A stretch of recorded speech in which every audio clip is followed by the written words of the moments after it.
5, 4, 3, 2, 1. And it's live.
This is Leicester Till I Die TV.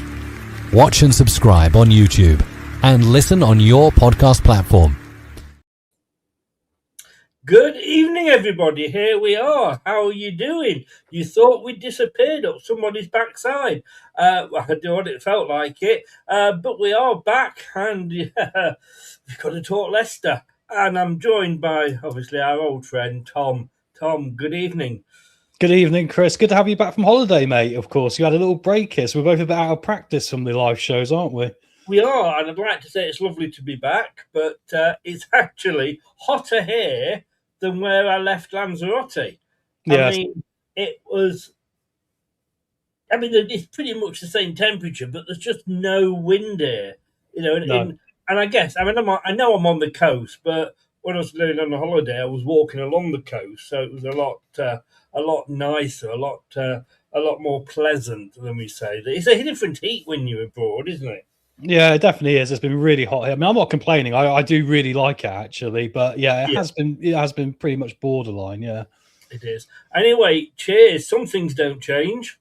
Yeah, I was going to say, welcome back, Chris. You've been doing a lot of that, and also you have caught the sun, mate, as well. Look at that. I don't know whether I have. I think this is the lighting in here that I'm turning into a raspberry, but I don't usually go this way. Craig's in. Hi, Craig. How the devil are you, sir? Welcome along. Look, there's a few things happened whilst I was away. Nothing major. No surprise, we haven't announced a new manager, but we'll be looking at that a little bit later. People have obviously left the club, unfortunately not necessarily the one that we want to. But he may have been left on the retained list, who knows. And of course there was the results of the Foxes Trust end of season survey. And guys, next Wednesday at 7 we will be doing with Steve, who's obviously on the Foxes Trust panel now. We'll be having a chat with him and going through the outcome of those. But yes, well, the big story, I guess, don't necessarily know how truthful this is, but it's this. Top's independent traders there. King Power Stadium, what have you, up for sale. I don't know what to think about this. What do you go with it with me, Tom? Yeah, it's interesting, isn't it? Because obviously it's come out that there's been a target potentially of investment bid coming into the football club by a local consortium. And apparently they're interested in buying the stadium, the training ground, and investing in the playing staff at the football club, the playing squad. I guess in some ways it's not surprising in the element of if you're in the world of business, right? If you're going to go and, maybe invest in something, you're going to do it when the stock's relatively low, right? And right now, of course, with the club's relegation to League One, you'd argue if someone was going to come in who had an interest, now would be the time. But we don't really know what it looks like, this deal, and will it be helpful? We also, of course, after the whole game with Steve, when he was talking to Top famously, which went all over social media as well, when he was asking that question to Top, is there going to be investment in the football club? Top's response was, I try. which obviously caused a few concerns with the fan base. Like maybe there's not that liquid cash there to be able to bury into the football club now, especially when we've had the King Power problems that we know about since COVID and all the rest of it, right? So, so there's probably going to be some sort of discussion here. The thing that I'm interested about is how the deal looks, like you say, Chris, because it could be good or it could be bad. It could be good in the sense of they're buying into Leicester City and getting shares in Leicester City, and then if the part of that deal is the stadium and the training ground, that's fine. But if they're independent coming in and buying the stadium and the training ground, and then we become rental customers of that, that would be a pretty horrendous deal for the football club, because then all of a sudden all the commercial side of it we won't be reaping the benefits of, right? Which is something we've looked at and gone, look, we need to probably be pushing the business side of that, use the stadium for whatever gigs we can, all these other things, and also the training facility, when you've got, let's say, the golf course, the spa, the hotel, the conference rooms, all these things can bring in liquid cash to supplement the football club, especially when you haven't got the millions and millions of supporters, say the Manchester Uniteds of the world have, right? Yes. I mean, thank you for that. That was very concise. I am very worried about this. I'm not going to lie, because I can see situations that end up. I mean, first of all, I believe the head of the consortium, or certainly one of the members of the consortium, is involved with a big building company. Yeah, apparently so. That's what's rumoured, isn't it? Yes, yeah. Now, at what point does he say, well, I want to build flats or houses there? At what point does he want to do that with the training facility? And suddenly you could end up, like you say, A, paying rent for our own ground, and B, of course, we have the situation like Coventry, where they're locked out of their own ground. Yeah, agreed. Yeah, that's the worrying part of it, isn't it? And I think that's a deal that the club shouldn't accept in any circumstance. Look, the ownership isn't in a very confident place right now with their relationship with the fan base and all the rest of it. The one thing I will say is they've generally always paid off the debt themselves if they've been able to. It doesn't look like recently they've been able to, which is probably the concern, right? But then I'd still argue you probably want to ride out this time now without that investment, as if it means keeping hold of these assets. Once you sell the stadium and the training facility, and if you haven't got ownership of that, then your income stream gets affected, right? So yeah, I would say to you, it's got to be a deal for me where they come in and become part owners of Leicester City, alongside what's already there, perhaps, if it's going to happen. Or you probably want someone else to directly take the whole thing over, which doesn't seem like it's on the board at all, right? No. I mean, look, to own a football club with aspirations, well, most football clubs do have aspirations to get as high up as they can, but obviously for us, we want to get back to where we were, and that's not going to take. You've got to have the money to back that up. I can, if they are going to invest in the club and become part owners, what percentage do they have? Is Top going to say, I keep 51%, therefore I have a final say on all decisions? Are these people coming in and going? I mean, guys, let us know in the chat what you think about this. Is it just me that's worried? Because I can see the crown jewels being sold. That they are coming in and going, right, for this investment now, we want to see some return. So Monga, we're going to sell him. We're going to sell this player. We're going to sell. I mean, he may go anyway, but we want our money back, sort of thing. I just see a huge red alert over this. Yeah, exactly, Chris. Like I said, I'm going to keep repeating myself. It comes down to the thing of is it going to be like a deal where they take part ownership of Leicester City, or are they buying certain assets to give us money, a lump sum right now, which the club probably does need, but. Carry on. I'll be back in 1 second. No worries. He's probably got a delivery through the window again, which is not what happens. But yeah, so that's where my concern lies with it, is that if it is selling an asset to get a bit of cash now, then I don't see it being a very sustainable idea. And it's quite a worrying one for me for what the football club's trajectory is on. Sorry, it was the typical British weather. I've got my door wide open because it's so hot, and we're just going through a thunderstorm. Oh right, well it's probably coming my way next then, right? Yeah, I mean the plants need it, as they say. Yeah, I just can't get my head around. And look, I know everybody wants tops out. A lot of people. So not everybody. A lot of people want King Power out, which obviously isn't technically top at the moment, but I know where they're coming from with that. And I've always said, just be careful what you wish for. But I can't see. To me, the big panic button, if you like, is the fact of this link with builders. Yeah, it's the wording of it, isn't it? If it came out as a rumor that, there's a consortium that's willing to buy a percentage of Leicester City Football Club and they'd like to sit down with the ownership and maybe, become part of the running group of the club, that would be different. But that's not how it read. It read talking directly about buying assets of the football club as to buy a way into the football club. So we're not going to know until they sit down, really, are we? And if anything gets announced. But the interesting thing about Top is, for everyone that's obviously got criticism, I've got my criticism for how the football club's been running the last couple of years. I think the eyes been off the ball a bit, which is why we've ended up in the mess we're in, and it's all in the accountability of the hierarchy of the football club over anything else. But the thing with it is that I think he does have a care for the football club, and I don't think he would put the club in a position where it's going to put it at risk. I think if someone came along, say like a rich foreign oil owner or something like that he knew loved the football club, and he probably would sell it all. I think he probably would, but I think he'd like to know that before he did it. I do. I'm not. Again, I'm not totally convinced by everybody that's saying, Top's got, the best wishes of the club at the heart, and he wouldn't sell to anybody that he didn't think loved the club. I mean, I'm sorry, bollocks. If he is financially worried, he would sell it to anybody. And let's be honest with you, how does he know who's a good seller, somebody good to sell to and somebody not so good to sell to? Well, it'll be part of the EFL's thing as well, with proof of funds and that as well, wouldn't it? But I mean, is that any good? I mean, look at Chanzeri, when he came in a couple of years when it was all right, and and suddenly got bored and left. That Top is not as bad as that, but it can happen.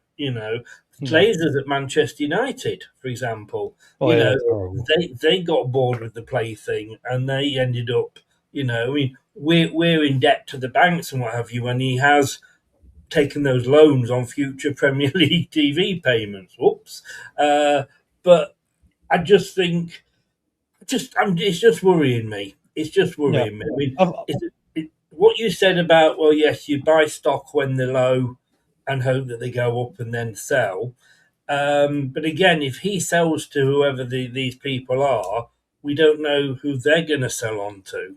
Well, exactly, yeah. And the thing we got to needs to take consideration as well is it's fine if these people, bear in mind, it's meant to be a Leicestershire-based company as well. If they're Leicester City fans, then there's probably more of a chance it will be okay because of the fact there's a vested interest. Ultimately, football is not a money-making business. It is something which you lose a lot of money on. Chansiri went to Sheffield Wednesday, probably had millions upon millions upon millions. He could have chucked into it, but it eats your finances away very quickly running a football club, especially the higher up you go. So, and clubs like Plymouth Argyle we're going to face in League One find this very difficult because they have to sell all the time to be able to keep themselves going, and they've got owners down there who probably would really want the club because they love it to do well, but they haven't got that disposable income, as a lot of people don't in the world generally now, unless you're in the 1%, right? They say, don't they, the quickest way to become a millionaire is be a billionaire and buy a football club. No, exactly, yeah. I mean, it's a plaything, isn't it, a football club nowadays? It is. I really... Is there a bit of you that is worried, Tom, or is it just me? No. I'm worried about it. Yeah, I'm worried about it if it ends up being a deal, which is the worst case scenario for me, which is sale of assets, which then means we become customers of our own facilities, which then will just lead to more financial hardship for us. So no, I am worried about that. There's also the worry for me as well, if they're in it for the reasons of the land and for the buildings and what money they can make from it. The first thing that will probably happen is you'll see prices go up. We've already had a few moans about season ticket prices and all the rest of it because they've not really come down from the Premier League. We're now in League One. That came up with the Foxes Trust yesterday. And you think ultimately a lot of times that means ticket prices might go up because they might want to make some more money off the investment straight away. So yeah, there is a lot to be concerned about, but I'm hopeful that the club will, if they're going to meet with them, which it sounds like they probably are, will make the right decision. And if it does mean we have to face a bit of hardship because we haven't got liquid cash to put into the club this year, and it's going to have to be a case of trying to sell players, maybe bring in free transfers, utilize the academy a bit more in our playing squad next season, I think I'd prefer to go down that route rather than gamble. Indeed.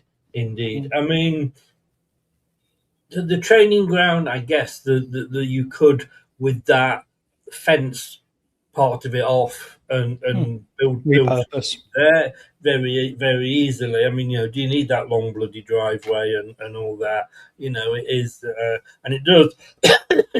Excuse me, 15 million a year to run. So if they do buy that, they'll want, how the hell are you going to get money back on that? Other than, well, tours, but it's not going to bring that much in, is it? So I can see maybe some of that land being sectioned off to build other facilities. Maybe. Look, I think with the stadium, they may be, and again, I don't actually have a problem if this is the case, is that, of course, King Power own from the stadium up to Ayleston Road, because that was where they were going to build all the great infrastructure. Yeah, with a lapsed planning permission, yeah. Yeah, which, of course, look, we all know COVID and now League One, that's probably not going to happen. So if these people come in and say, right, with that land, we want to build a supermarket or a shopping complex. I don't know why they'd want to build a shopping complex, but there we go. Or affordable homes, flats or whatever. I don't actually have a problem with that bit. No, I know what you're saying there. Yeah, and there was talk about an indoor arena being built on the site as well, wasn't there? A multi-purpose one, which then obviously would have tied into the football club. I think all these things are actually very good ideas. In modern football, you need to kind of use these things, to supplement your income. I mean, ironically, Tottenham got in trouble this year when they spent so much time focused on that. The football side of it really struggled, didn't it? Which is probably the funny part of it. But yeah, no, I think the thing is that the club hasn't really got this right so far, has they? So it depends on what is the price going to be for it as well? Because I'd also say, look, when you're talking about what the training facility cost to build, it was over 100 million, wasn't it, Chris, or something like that? You talk about you talk about the stadium, then on top of that, we're talking another, maybe 25 million quid. I mean, I'm no mathematician, right? When you're getting to 125 million quid, 150 million quid's worth of investment, what is Leicester City actually worth right now? When you're a Division 3 club, I think you're getting towards the top end. I think you're not a Premier League club, but you could say you're worth maybe $1 billion. When you talk about TV revenue, all the rest of it, you're probably talking a few hundred million. So then it becomes a difficult one where I don't think a deal will be necessarily able to be struck, because I don't think the percentage you get back from it would be right anyway. So I do wonder if it'll end up being a non-starter, this. Yeah, and of course, it really depends on how much Leicester fans they are, if you like. Yeah, of course. The true Leicester fans, then they might just want to do it for the love of the club. But like I say, I would have no problems with all that land not being put to any use, if you like, for King Power, or making into one huge car park, and then they charge, and it's their own car parks, which they haven't got at the moment. Going to say hello to Doug. Doug, how the devil are you, sir? Is Slot with you next season, or is he slotting off somewhere else? Who knows? Next Friday we've got, obviously, within the Leicester shows, we've got a few World Cup shows going on, and next Friday we'll be having our annual or our biannual international shit shirt show. We'll be looking at all the different shirts. And Jack is in from the Final Whistle. Jack, how are you doing? A great Leicester channel there. Go and check him out. He's only half the man he used to be. I mean, the guy has lost weight unbelievably. I am so jealous. I just like my food too much. I could never do it. But congrats to Jack. And Highfields has joined us. Hi, Highfields. How are you? How is the old police thing going? What do they call it? Witness protection. He's always somewhere else every time he comes in the show. And I joke that he's on witness protection. I don't want to sort of say that he's got anything to do with the police at all. Right, I think, like I say, this has got legs. Obviously, it's going to have legs, and we will have to await and I'm about to see where we go. It was very nice, Doug. Thank you very much. But at the end, it was a little bit disappointing. So whenever you go away, you always want it to be horrible at home, don't you? So, and it wasn't. It was nice there, as you all know. I was sending him the messages, Doug, basically what the temperature was here versus him, and we were winning. Mm-hmm. But you didn't sit in your pub looking out on a beach full of bikini-clad beauties, did you? No, we didn't have that going on here. No. See, so I think I win on that score. Anyway, let's get back to football. We don't want to be talking about two up front, do we? Anyway, here we go. Bum. Right. Now, Faes. Well, Faes, everybody's favourite Leicester City defender. Went off to AS Monaco. Did apparently reasonably well. And they would like to keep him, but not at the price that was agreed when he went out there on loan. He's going to have to go, isn't he? Yes. Because, we're in a situation where, like, especially when you think we've had a difficult couple of years, and when you're in that sort of phase in anything in your life, the people that stick with you and really go in the trenches with you, the ones you need around, don't you? I mean, he's been checked out of Leicester for a while now. Like you say, he did pretty well at Monaco. I think it was pretty, all right. It wasn't amazing, but it wasn't terrible either. And his heart's not in it, And the one thing we've really struggled as a football club for the last couple of years, you could argue, is the heart of the players. And it's something that really needs to be addressed going forward, because without that, I think we really are hiding to very difficult situations once again. So, I mean, I think for me, it's I cut our losses and just try and cut a deal with somewhere. I mean, his agent must be pretty decent, because he did manage to get a move to Monaco on loan, didn't he? So maybe there'll be other things going on out there. But the only shame of it I see with Wout Faes is that when he left, it took our last defender away who could bring the ball out from the central defence with his feet. Which we really struggled with once he left. We became a lot more static again, didn't we? Pass to the wing back. We couldn't really do anything, and that's the sort of profile of player we do need. But like you say, he's been here for a few years, and he doesn't obviously want to be here. So I think with that in mind, we've got to look somewhere else. Yeah, it says here Monaco want to renegotiate their purchase options for both Wout Faes and Simon Adringa. Went out outlet L'Equipe, which is quite a well-known sports newspaper in France, saying Monaco are keen to sign the Leicester City defender, just not for the reported fee of £7.5 million. By way of context, Sunderland are due £17 million for Adringa. The report claims that League One outfit attempted to keep both, and that their contributions pleased the Monaco management. However, there's always a however, isn't there? It is claimed they are not inclined to do so at any cost, and with falling TV rights in France and uncertainty over which European competition they will be playing in next season, I should have been sorted by now, it is said the likelihood of Monaco paying the full option for Faes is very low. Not every country is having problems with football at the moment. With France, it's the TV money and the TV rights. Do you renegotiate just to get rid of him? Well, I think we'll have to see what the best deal we can get is, won't we? I think that's literally the job we can do now. I mean, the reality is, like you say, you compare the English Premier League to European football in general, right? The Premier League's on a completely different planet now, Chris. In comparison, just a quick one I read today, which is fascinating. Obviously, Wolves got relegated bottom of the Premier League. They're going to still take over 100 million quid worth of revenue. Was it Inter Milan that won Serie A this year? They get 15 million.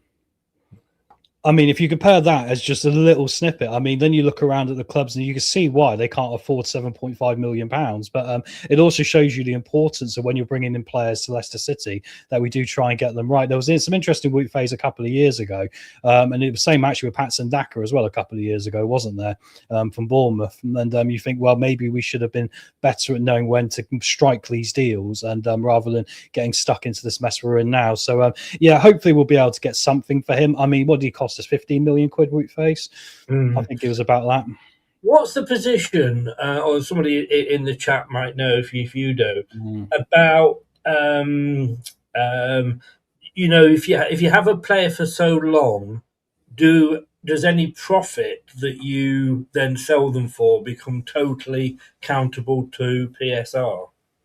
Oh, I don't know. That's a very good question, Chris. No, I wouldn't know the answer to that one. That's part of the hidden things of football, isn't it? It is. I don't know. I just think, when you got thinking, you said, I may have dreamt it. Who knows? I think you're talking about homegrown talents. I think you get a little bit extra if they're from your academy and homegrown, and then if you sell them on, it counts for something extra. If it's from your academy, you get 100%. I think that's the thing. But I didn't know. I seem to have. Maybe it was an old show or not. I don't know. As Richard says there, what a surprise! A club that didn't want to sign a player that's agreed. For me, look, my thoughts on Wout Faes. But for me, look, if they come back and say 5 million, I mean, he's only got a season left. Season left, I think, on his contract. But what wages is he on? Well, exactly. They might have dropped it, obviously, with a relegation clause if he's got one. But you're right, actually. If he's got a year left on his deal, then we kind of do need to sell him now rather than lose him on a free, because the club needs to get any money it can get. Yeah. Well, that's the thing, isn't it? And if they come back and say 5 million, snap the hands off. Well, as long as we can't get someone else going 10, maybe we can get a bidding war started. Who knows? Oh, no, that would be a bidding war for Wout Faes. Who would have thought it? Talking about another player, and I know that you would love this to happen. I would necessarily was against it. I don't think this is like 1,000,000 to 1 that this would happen. But of course, another gentleman is actually out of contract now, Mr. Jamie Vardy, who is actually on TV next Tuesday, courtesy of LTiDtv. Could he? Would he? Should he? Well, it's going to be interesting, isn't it? I mean, he's now been announced in the last hour, as I'm sure a lot of you have seen on social media. He's going to be at the 5,000 to 1 game this weekend. He's not going to be playing, but he's going to be in the stadium. So, I mean, there is still obviously a contact there that's been made. There's been some rumours about him already. I double-checked today. Rangers, Feyenoord and Sheffield Wednesday are the first 3 clubs that he's been linked with. The Feyenoord one's fascinating, isn't it? Because they've also went for Sterling last year, and that didn't work out. I think he's going to move on now as well. But hey, look, I mean, I think the fact that Sheffield Wednesday are rumoured to be showing an interest is the interesting one about this, because obviously that's a fellow League One club, isn't it? So, I mean, my hope is there's a discussion. Like I'd say, look, they might not be able to come to a deal. I think Jamie very much would like to come back to Leicester if the opportunity was there. Unless he wants to go to Rangers or Feyenoord, which would also be pretty good for him, wouldn't it? But it's hearts here, Chris. Would you want to see him play for Sheffield Wednesday against us this year? Well, my next question was actually going to be, if he does sign for Sheffield Wednesday, does he put a clause in his contract that he doesn't play against Leicester? Oh, they'll never agree to that, would they? Come on. Well, stranger things have happened. Look at what they agreed with. What's he called? Oh my God, I've forgotten his name. The midfielder who lives down south that wants to. Harry Winks. Harry Winks, yeah. Look at the agreements they've made. Oh, I jest on that. But I could understand him going to Sheffield Wednesday. And it as well, but I think he'd prefer to come here.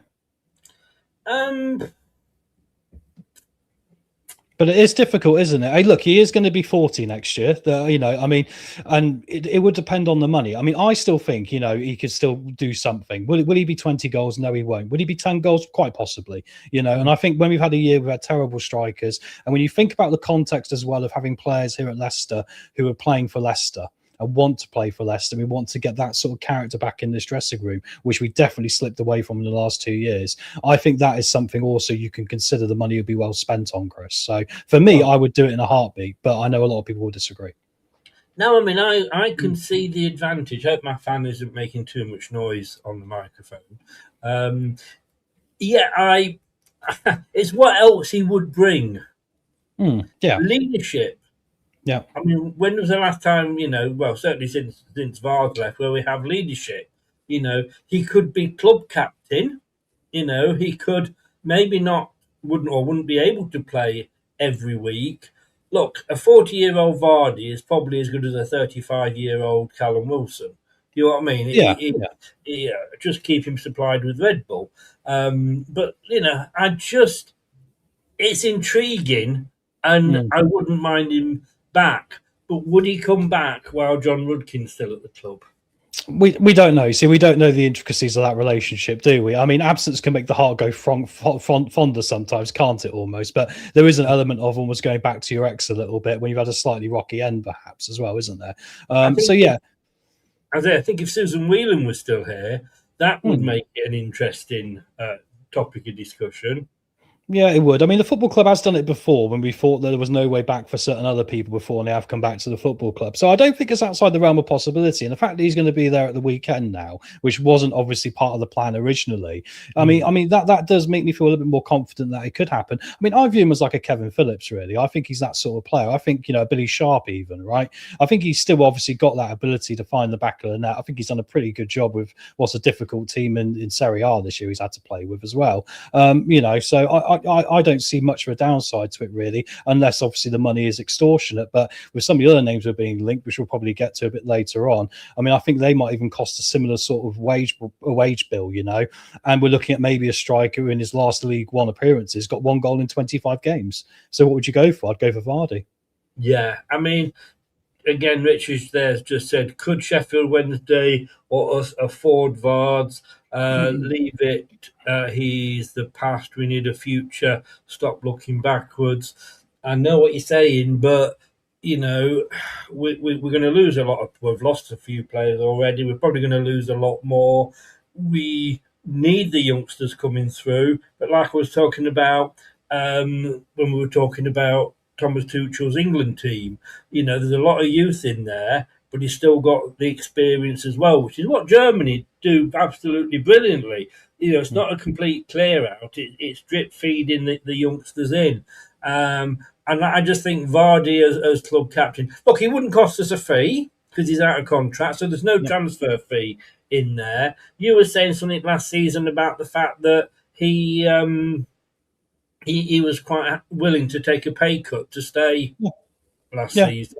I was pretty sure we heard it from a few people actually that the money wasn't really going to be much of an issue because he was willing to take, and the money he was on at Cremonense was very reasonable for what would have been a championship wage for us last year. I mean, I don't think that would personally be an issue, but no. Well, again, with all these things, it's the old rumour season, isn't it? So, look, neither you nor me shaves regularly because of the beards we've got. But if we did, I would use Gillette because do you know what? They're the best a man can get. Thank you, Gillette. Send me a load of stuff if you want to. But I tell you what, is this, when we're talking keepers, the best a club can get? See what I did there? Yeah, you see, I thought you had a new sponsorship deal then. I was like, you kept this quiet on me. No, Casper gone, retired. Yeah, I mean, sadly not unexpected because the injury he got was obviously one that was going to be a recurring one as well. With his shoulder, I believe, isn't it? So, I mean, what a player. I've not got enough good words to say about Casper Schmeichel because it wasn't just how good of a goalkeeper he was; it was that character he had as well and what he brought to that dressing room again. And it's amazing we've been reminded of that in the last 2 years, in particular, when we've lacked that, in the football club. So no. I'm very sad to hear that he's retired because I knew he would have wanted to continue, right? He was quite public about that. But what a career. I mean, you think back to the FA Cup day, Chris, in particular, we won the FA Cup against Chelsea. There was 2 saves he made on that day, which other goalkeepers 9 times out of 10 wouldn't have got to. And like that, those saves alone, you could argue won us the cup on the day. Because apart from Tillemans, we didn't really look like scoring, did we? So, So no, he's been an utter legend of Leicester. He's definitely one of our best goalkeepers of all time. I know they're talking with Bekovic about extending his stay at the club. Again, I can understand that because, the experience he could bring and obviously as a coach as well. Again, do we use our ex-players enough? We're talking about Vards coming back. What could he teach the like of Jake Evans and, Chris Popov's not going to be here, but you know what you mean. And what could Casper teach the young goalkeepers? Well, yeah, I mean, it's something to consider, isn't it? It depends if he wants to go down that route. I mean, I envision Casper Schmeichel arguably maybe going down the punditry route. I think he'd make a very good pundit because he speaks very well, doesn't he? So it depends entirely what he would want. I mean, we have got goalkeeping coaches at the football club, So, I mean, unless you want to kick them out the door for some inexperience as well, I wouldn't suggest that's the way we should go. But I think if long term, maybe there could be something there. But it does come back to this thing again, doesn't it? Of like, you want people involved in the football club, especially when you're a team like Leicester, that love the football club. I mean, it's incredibly helpful to have that. We do have a lot of staff who do, luckily, which is a great place to be. But if we could get more of those amongst the coaching and amongst the managerial and the hierarchy of it, I think that is very beneficial to us. It's like if you're in a relationship, Chris, isn't it? Are you in a loving relationship where things go bad, you're in the trenches together, or are you in a pretty false relationship where actually when things get difficult it gets harder for the both of you, which is what we've gone through. So I'm very much a bit of a hippie in that regard. We'll choose love over that every day of the week, right? Make love, not war. I mean, he could easily combine a coaching job with a punditry job as well. Well, Begovic has been doing that last year with the NFL on Channel 5, and he was a backup goalkeeper. That's why I'm surprised we're talking to. I thought you'd go off and do NFL stuff. And of course, Cody, we know, well, he was on the TalkSport more than he was in a Leicestershire. I just think, again, these players are available there. Why aren't we using them? Would you sooner? Let's talk. I mean, they've been talking to Mark Albrighton. He's very much into the punditry role. Who would you sooner see sat or stood at the side of the pitch, Adam Sadler or Mark Albrighton? Yeah, probably the latter, because we know what we've got with the former, but that's because obviously we agree. But it also comes back to the question of manager. Will Christian Fuchs get the manager job because of that principle as well? And there is an argument there that people that understand the club from when it was at its best can hopefully bring that and drip that back into the group, right? So yeah, I think that is a fascinating way to look at it, really. And but yeah, I mean, we are in a position where we are at our lowest right now, and ultimately, if we can do something to just bring that spark back, I think, of what made us all, love Leicester, makes us all Leicester fans. I think that can be very helpful, very productive. I just think, like you say, I mean, it depends obviously on them. I just think, if they are interested, we would be stupid not to, how can Wes Morgan end up with a job? Chris is frozen. I hope he'll come back in a minute. I know he was, as a Forest lad. Have I frozen? No, you're back now, mate. It was me. Sorry, you're back. I think it might have been me. We can never tell. One of us freezes. It might have been me sat here talking to myself. I don't know. You carry on. Who are you? Did I freeze to everybody there? I didn't look like I'd frozen at this end, but yeah, I just, like I say, Wes Morgan gets a job with Forest, not us. I just think it's absolutely... Well, to piggyback off that, Crick, you don't mind, it's an interesting relationship that the club has with certain players, isn't there? Because, we talk about this game that's got coming up at the weekend, and we're going to get to that in a bit, the 5,000-1 anniversary game.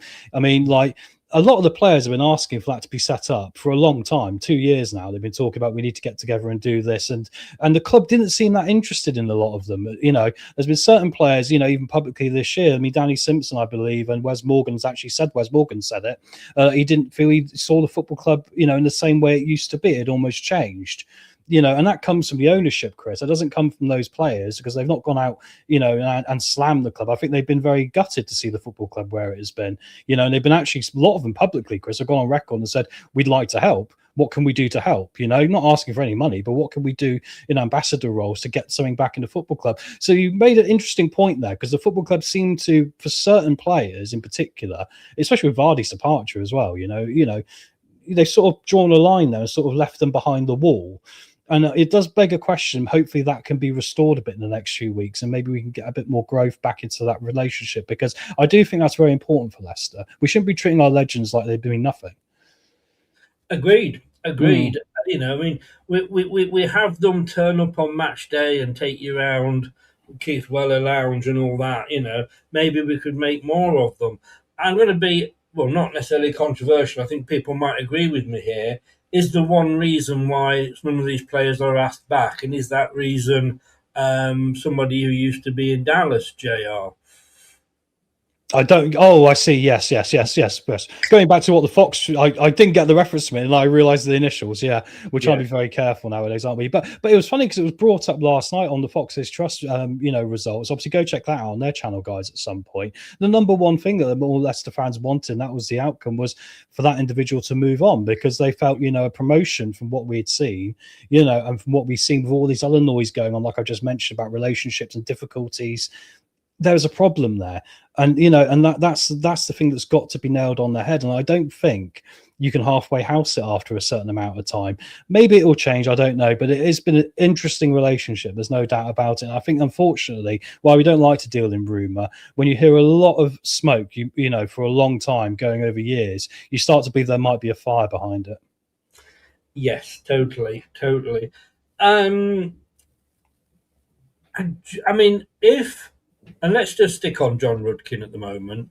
I'm still of the opinion of let's wait and see where this goes, because, all right, his title looks like he's got a promotion, but like I've said to you, you can make Doris the tea lady, give her a title of maitre d'. She's still walking around the ground with the trolley and a big silver urn on it and giving out tea in paper cups. It's just a title. And whether he's, said to John Rudkin, right, I'm kicking you upstairs, mate. Not in those words, but I'll give you this fancy title so it doesn't feel too bad. We don't know, and we won't know until the season gets underway and we see how the power lies. But if this guy is such a fan of the club, why doesn't he walk away? He's not going to be badly off, is he? I think he's got a very close relationship to Top, and I think that's the thing which makes this complicated, Chris. I think he does feel a loyalty to Top, and I think, look, for anything we think about him, we don't really know him, but we do know, and I think it's on record when we've seen, obviously, they were doing the investigation into the helicopter crash and all the rest of it. He's spoken to court. He's got a very tight relationship with Top. It's a very deep bond. I think there's an element to that, unfortunately, from the outside where you go, it probably is beyond a professional relationship, and I think that has good things and negative things that it brings with it. I think, unfortunately for us, I think professionally, with what we've seen from what he has been leading now for a while, it hasn't led to good results for us. It's been some poor decisions going on. And I think when you view it as a logical answer rather than an emotional one, the logical answer would be he wouldn't get promoted. He would get moved somewhere else at best where he wasn't going to be, a part of what has been going on going forward, right? But it is more difficult than most other football clubs. But like I said, I don't think, I don't agree with that, but I understand they've got a close relationship. I do, and I just think that Top could very easily again say to him, look, mate, I need help here. Here's 2 million quid. Go off into the sunset. 2 million quid is going to keep you in the lap of luxury for the rest of your life, you and your family. But I still want you as a friend, and I still want you to be there at the end of the phone, and we have that relationship. And when I'm in the country, we'll meet. There could be that, couldn't there? But yeah, again, it could also be moved into a different department or somewhere else away from the football club. There's other businesses that Top's involved with. Exactly, there could be personal things he could be paid for. That's very true. Yeah. So anyway, we'll see. Look, I haven't done a slide for it because I completely forgot. But we'll talk about it now before we go on to the next topic, and that's like you say, the 5,000 to 1 10-year anniversary game. Is it just me? Again, please let me know in the chat. I can't give a shit about it. No, you're not the only one. Really do not care.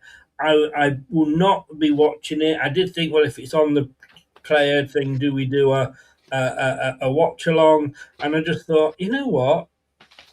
No, I just can't get any excitement. I mean, it's all right. It's unfortunate that we are celebrating this 10-year anniversary after we get relegated to the third tier for the second time in our history. Maybe they could have said, right, well, let's have a look where we are in 5 years and possibly do it then, but then maybe the players are too old to take part. I don't know. Michael agrees. Sorry, I should have gone to Specsavers. Michael agrees. It's not just you, Chris. I have no interest, absolutely zero interest. And when you look at the team that we are playing, who the fuck are they? I know, Papis Cisse up front. Yeah, interesting, isn't it? Yeah. I mean, it's not even. Is it another Cisse with a funny name first? No, I don't know. I had the list somewhere. I'm not sure I've still got it on my phone, but it's a list of Premier League players from around that time and that 10-year era, I guess. So it's an interesting one. The problem is that, like you say, it's come at really bad timing because everything that's been going on, and I don't think it's just one bad year that's led to the apathy we've seen. It's been a progression now for a couple of years, hasn't it? Really, seeing this setting. They're currently at like 38% of tickets sold, I believe, Chris. know, it's this weekend. So I think it shows you when you're at 38%, you've also got Claudio coming down for it as well. It's not looking very good. There's also been emails sent out as well, I've seen today, where a lot of people have either been given free tickets now, or if they paid for a ticket, they've had it upgraded to a free ticket because of being season ticket holders for a decade or something. So so the club's obviously a bit worried about this because it's going to look a bit embarrassing right now. And I think part of the problem is, I think if they were going to organise something like this, it does come across very last minute. And what I mean by that is, like you say, who are the opposition we're playing, and why isn't it, say, like a team of XI who were, you know, like the opposition players from that year, you know, a couple of Arsenal players, a couple of Tottenham players, something like that. It just feels, because it's so last minute, they're having to get people last minute to jump into this, and then it makes it very hard for people to get excited about it as well. But you know, it's the apathy of the football club and the disconnection as well combined into that. So yeah, I mean, there's other things they could have done as well. I mean, you think about it, you could have done, say, a statue unveiling for maybe the team that year outside the front of the stadium with a Q&A session with the team, you know, for main 11, have them all there. There's other ways they could have done it, and I think they've gone big here, but unfortunately I don't think it's really worked out that well. And with 38% of people going so far, maybe that'll get to 50, you know, inside the stadium, 16,000 people. Well, I don't think it's going to look quite good, is it? When they upgrade you, does that mean that they're going to put you on the side opposite to the cameras? Oh, I'd imagine so. I imagine right now, Chris, there's certain parts of the stadium won't be open because, from a security standpoint, why would you pay for the staffing to have all the stands open? We used to do this as a football club, didn't we, back a few years ago? You'd close off one of the stands and just, you know, have the other 2 or 3 open, you know. So yeah, so I can envision that being the case. And it's a shame because obviously if the football club had been, you know, at least a lot more invested, you know, in us, and I think it's the way the players have played as well as the ownership, the lack of heart from the players the last couple of years when things have been difficult, you know, that changes everything, doesn't it? And that really puts you off very quickly. Yeah, I'm just seeing if I can get I can't find the team, to be honest with you. It was posted on the official Leicester Facebook. I'll see if I can find it. Yeah, I can't hold my phone too close to the microphone because it will start buzzing. I found this out before. Talk amongst yourselves in the chat, guys. Are you going to the game? But I remember when I see it. Oh, here we go. So the manager is Tony Pullis. Maybe he could get the job. So you've got Joel Ward, Shane Long, Wes Brown, Stephen Davis. Well, he's changed since he used to win the snooker, hasn't he? Gareth McCauley, Charlie Daniels, Jerome, Papis Cece. Weird. Yeah, can't even get that right. Wes Houlihan, Eric Peters, Luke Steele, Troy Deeney, Dan Gosling, James Collins, Dwight Gale, Glenn Whelan, and Wayne Routledge. I mean, does anything put there?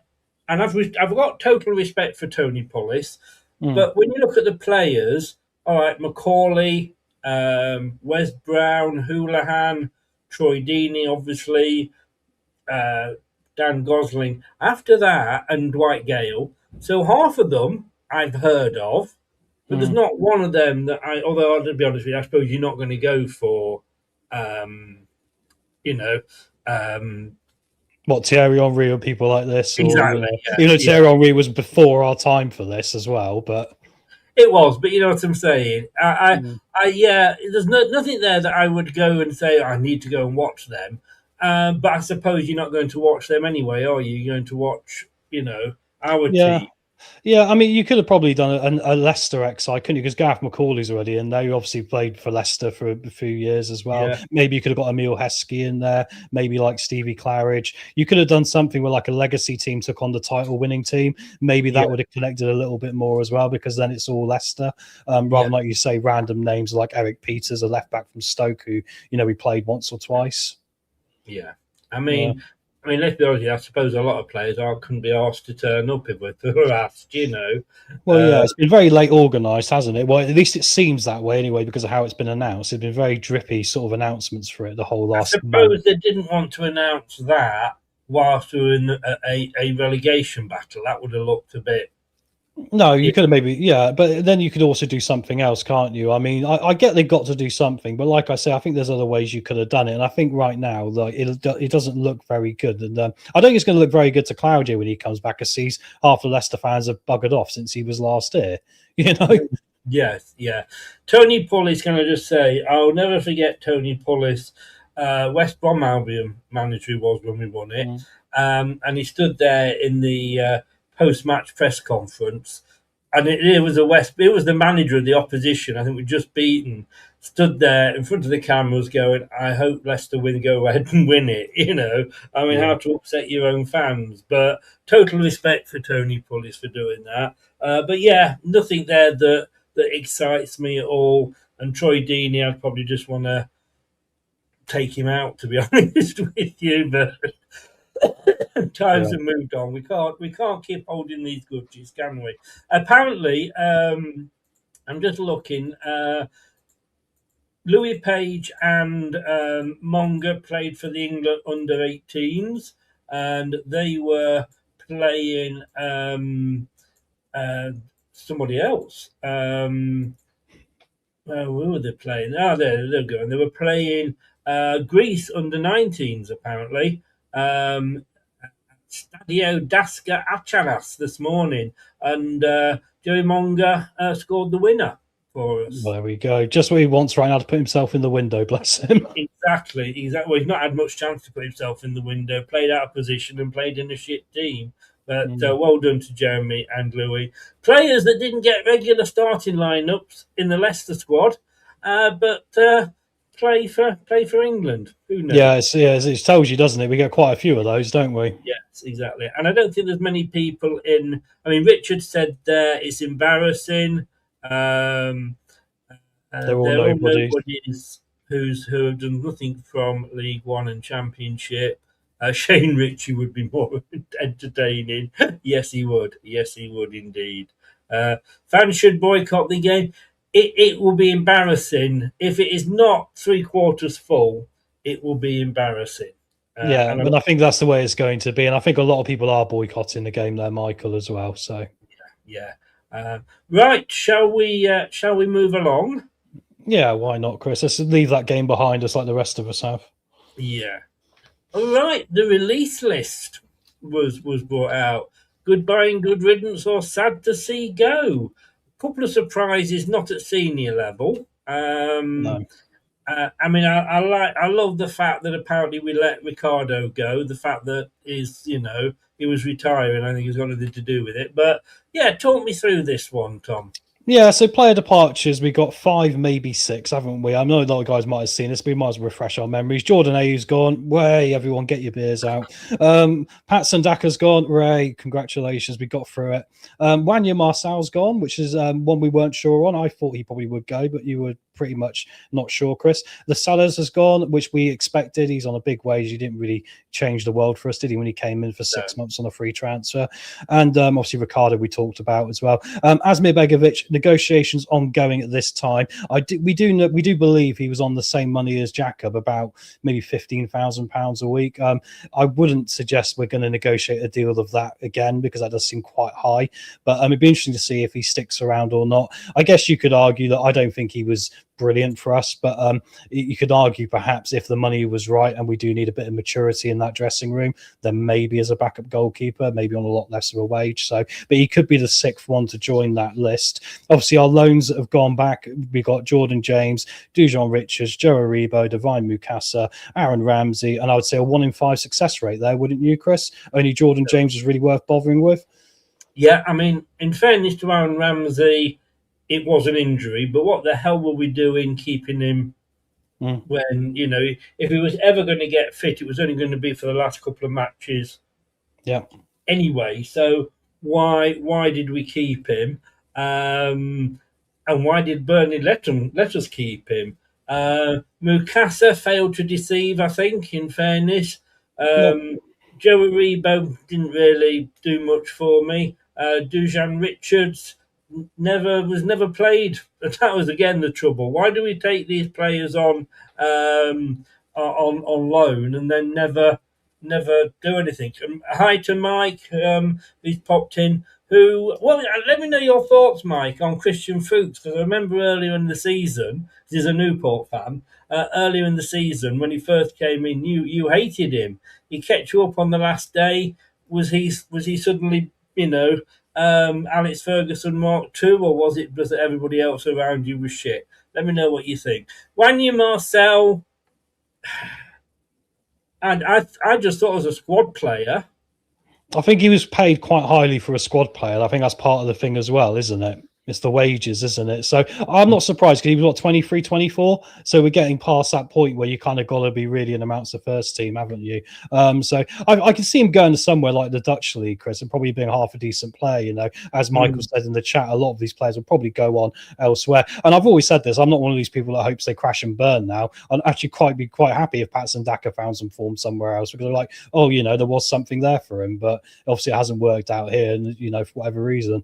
When you say something else there, you weren't meaning that, somebody might play him in a 2 up front, are you? Like you always used to play. Baffling to me, Chris, isn't it? We've been talking about this. I think since I've been on the channel now, going back for 3 years probably, or however long it's been, probably a couple of years. We all said it feels longer, yeah. But no, we've always said Patson Daka. He always played in the 2 when he was at the Red Bull team, wasn't he? So why we ever played him in a 2? We played him in a 2 in that Moscow game, and that's the only one I ever remember him being any good in. Yeah. And of course, his partner was a certain Mr. Harlan. Mike says, I stay the same on Fuchs, unfortunately. Nice bloke, but he isn't good enough and won't be good enough, in my opinion. If we keep him, we'll be down there again.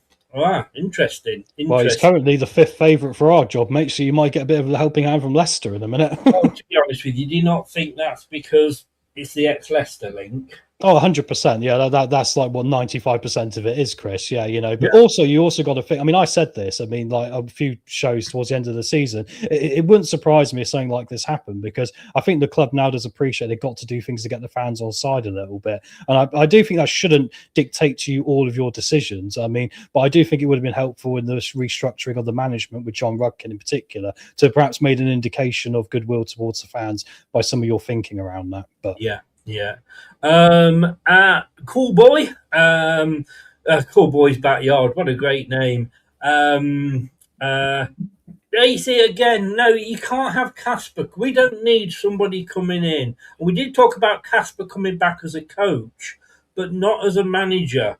Can you discuss that point, Tom? Yeah. I'm just going to have to go, and I will be back in a second. No worries, mate. No. I mean, it's a lovely romanticised idea, and I think a lot of us would love to see Casper back in the club. The biggest problem is he hasn't got the coaching badges. If he had all the coaching badges and had the UEFA Pro license and all the rest of it, then you could say, he's got himself an opportunity there to maybe have an interview, right? But without that, you've got to have a certain level of badge. It wouldn't be the Pro license for League One, but you're going to need that unless your club's going to play a fine every time, because it's happened with Will Still when he was managing out in France, where I think it was Stade Rennes, were having to pay like 20,000 euros a game for him as manager as a fine because he didn't have the main Pro license. So I don't think maybe Van Nistelrooy didn't do either, but Van Nistelrooy actually has coached at a higher level, so I'd imagine he's probably got the UEFA Pro license, or at least the A license. The technical thing comes is who's got what license and what position, right? So yeah, I mean, mate, I'd love to see. I think that's the interesting thing that's come about from tonight. A lot of us would like to see more ex-Leicester people involved, because I think there is that love and desire there for the football club, which seems we've lacked for the last couple of years. And he's back. Hi, just heard you mention Ruud van Nistelrooy there, and I'm like, I'm not coming back.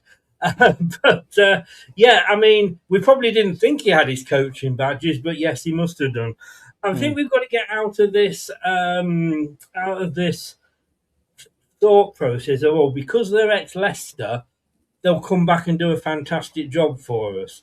Andy King was ex-Leicester. What did he do for 4 games? Oh, yeah, he lost all 4. So, yes, if they've gone off and been a manager at somewhere else, Steve Claridge, I know not at any proper level, but he has at least, done management, then we can look at it.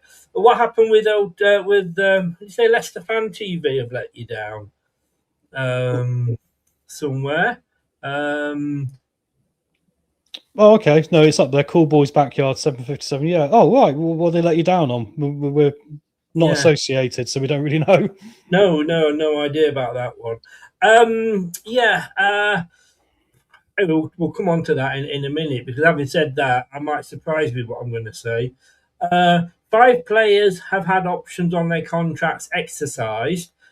Henry Cartwright, 21, Tommy Neal, 20, Ryan Donnelly, 19, and defenders Thomas Wilson-Brown, 21, and Reece Keller, 19. Thomas Wilson-Brown and Henry Cartwright we've discussed before, and I've known them. Don't really know the others. I don't know if you do. Excuse me, just the lager. Don't know if you do at all. No, I mean the other 3 I recognise from the youth academy setup, right? I mean, so they're still down there in the under 21s, you know, and plying their trade there. I mean, I've heard they're all pretty decent players. I mean, Wayne will be the guy to ask next time we have Wayne on, because Wayne's actually gone and seen them quite a bit this last season, hasn't he? I do find the Henry Cartwright and Tom Wilson-Brown one's interesting, because obviously they've both been out on loan last year. I know that Swindon fans in particular, before he got injured, they really rated him. When he came back, they kind of said, "Oh, that's really let us down this season, not having him as a centre-back option for those games." So they really liked him. At 21 as well, that magic number, you go, right, especially going down to League One, is there going to be an actual squad place for them? I don't see why you'd extend those 2 players in particular when they've gone out in a couple of loans, unless you're thinking they're probably going to feature in some capacity, be it a bench option or a squad option for the first team next season. And I'm excited to see that. I quite like both Cartwright and Wilson-Brown. I wish the other 3 the best of luck. Yeah. I hope everybody at Leicester Fan TV are well. You never know when these things happen and guests don't turn up, whether something really bad has happened. So I hope everybody over there is okay. I think Phil was on holiday. I don't know if he still is or not. But there've also been a further 7 offers for players, with Steve Bowser, Harry French, Mirsad Ali, Bobby Amati, Silko Thomas, Logan Briggs, and Josh King tabled extensions. Be interesting to see if any of those sign them. It will be, because I was intrigued to see in particular that Silko and Logan, so Silko Thomas and Logan Briggs, hadn't been offered them earlier, because Logan Briggs obviously had an award-winning year down there. I think he won the Player of the Year for the league, and you know, he's shown a lot of quality. And I think Silko, there's something where in pre-season he looked pretty good. Yeah, in the league he got 1 goal this year for us, didn't he? And he sort of looked a little bit rabbit in the headlights at times, but I think there's something there. So I was a bit surprised to see the club allowed it to get to this point where the deals are pretty much lapsed for those 2 in particular. You know, I've been offered contracts. And I personally quite like Mirsad Ali as well, the young left back. He's got a lot of pace in his game, and I think a bit of chaos. So I quite like him as well. And for the other chaps, I'm happy for them to stick around. But like you say, it's going to be interesting, because we have got a lot of these players. And I know Lorenz Hutchison isn't on this list, luckily, because he's under contract. But he is someone who's performed at England under 17 level, right? And there's a lot of players in our academy who are performing for their national teams at under 17 level, under 18 level, under 19, you know, all the age brackets. And it'd be interesting to see if any of them do go elsewhere. If I was a big club looking from the Premier League, say at Brighton, looking at Logan Briggs, I'd probably snap him up now if he was available. So I'll be interesting to see. I hope he does stick around, but it is interesting that's been allowed to get to that position. It has. I'm going to come to a question that's in the chat in a second. Chris Popov is among the highest profile departures from the academy. After an impressive loan spell with National League side Morecambe, he didn't manage to help the Shrimpers survive the drop, though despite 7 goals in 18 appearances. I mean, look, I was screaming for any striker. I'd have been screaming for you to put your boots on and go and play instead of Daka and Ayew. You know what I mean? But so it was a surprise for me. Maybe that's one of those cases where, he just... Look, it's a different level than he was playing at. Scoring 7 goals, it sounds good. Nearly just over 1 in 2. But maybe it's a different level, and you've got to sometimes go, now, maybe the coaches that see them all the time do know best. Yeah, you'd think so. I mean, he'd probably fall in the same category as Brandon Cover, who we sold last year to Rotherham, didn't we? Who ended up going down to League Two in the end. He'd been around for a while, done a few loan spells. I mean, for Chris Popov in particular, he'd gone from like being a League Two loan player to a National League loan player, right? And look, Morecambe had a real horrible year last year. You talk about Sheffield Wednesday too. They were a very similar position for a while. I mean, luckily not as bad, but, you know, they had to cobble together a team. You know, had a very inexperienced coach. Obviously used to be a coach for us back in the day as well. Yeah, but I mean, I think for him, it was probably time. And I think he'll go on to have a great career, perhaps at a lower league club. I can see him signing in League Two, and I think that'll be very good for him. And who knows, Chris, you can rebuild from there and get yourself back up the divisions. Someone's brought up Sammy Braybrook as well. What did I say on the last show before we had your holiday? I said, I think he's going to be our player of the year next year. And I'll stand by that. I think he'll be one of our main central midfielders. And I think he's going to be very good. They did love him at Newport, if my memory serves me right. And But Chesterfield, yeah. that was Newport. Cool boys. Very good question you brought up. We are talking managers, the one after this. Yeah, I think we're just glad to see the likes of the two guys there, Daka and AU, go. Look, we know we need to see Winks go for the financial reasons. Maybe we have to pay them off. I don't know. But, there's no movement yet. But look, contracts are there until the 1st of June.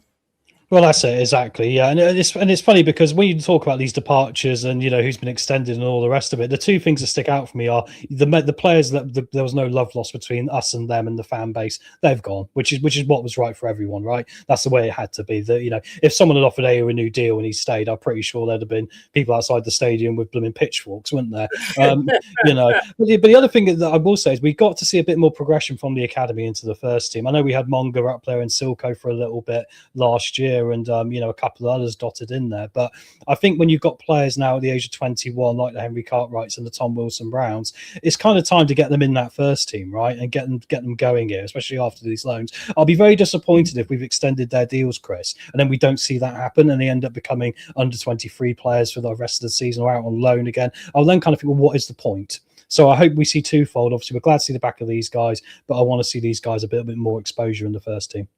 Mike says Chris Popov is someone I'm watching keenly as a Welsh fan. Are you looking forward to the World Cup, Mike? Oh, sorry. I forgot. Sorry, Mike. No, shouldn't mention that.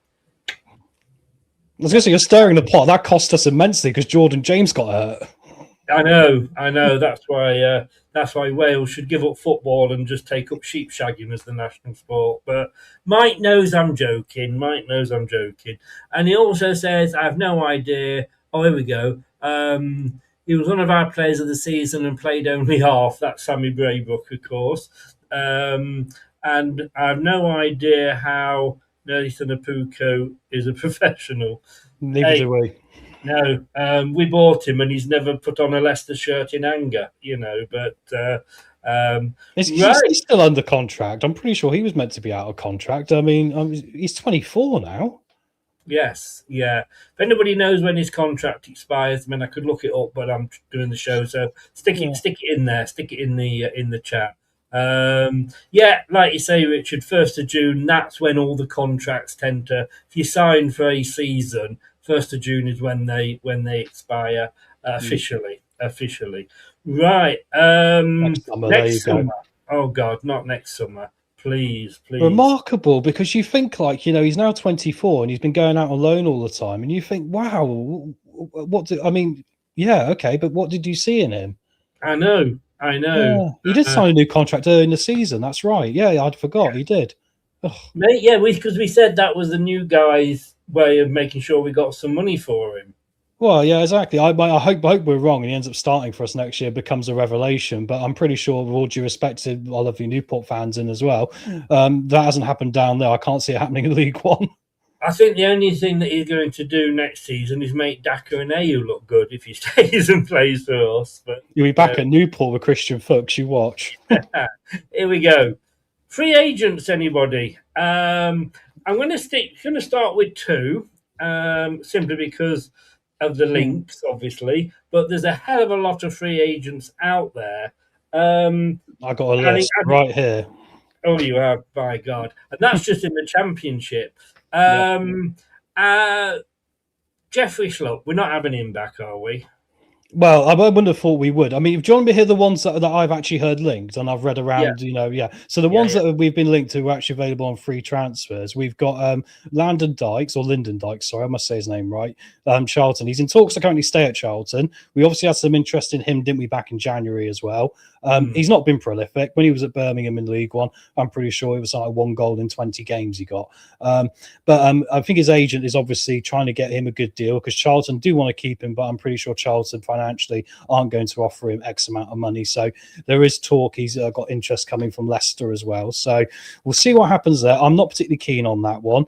When you get to another striker, Bamba Dieng, who was at Lorient, League One in France, 15 goals last season, available on a free transfer, but also also got links to Blackburn and Portsmouth in the Championship potentially, and maybe Oxford United down in League One with us. I mean, I think that would be unlikely we'll get him because of the other interest he's probably going to get. If you get 15 goals in League, and I'm pretty sure you have a few options for you, won't you, if available on a free? But I wouldn't mind going for that because it'd be a bit of a gambly one like a Riyad Mahrez, wouldn't it? And the other one that's really been linked to us is Max Lowe, left back, who was at Sheffield Wednesday. But there is some rumour now Middlesbrough are interested because obviously Target's gone back off his loan from them to Newcastle United. So, so no, I don't think we'll be getting that one. He's got more links probably to Middlesbrough than us. And once again, his wages were quite high, really, for Sheffield Wednesday, and it would be quite high for us. So I don't see those three happening. I've got a list of 20 I'd go for instead. But Callum Elder. Yeah, left Derby County, obviously ex-Leicester as well. I mean, out of ex-Leicester players out of contract, Chris, you've got Callum Elder, you've got Jeffrey Slupp, you've also got Napoli's Mendy, obviously, from Watford. You go down to League One, you've also got Callum Wright, who used to be an academy player of us, who's just left Plymouth. So there's a few there. And Callum Elder actually did pretty well at Derby for the first half of the season, but it's a story we hear quite a lot. Does well for a while, gets an injury, and then doesn't really get back into things right. Oh, if he's injured, we'll sign him. Well, he's had a pretty big injury, and the thing that's interesting when you look at the releases that have happened from the Championship, especially from a lot of the players that you think, oh, well, they're half decent. A lot of it is because of injury things, you know. So I think that's something where you've got to consider the sports science of it as well, how you manage that. With Callum Elder, I think he's been promoted from League One 3 times.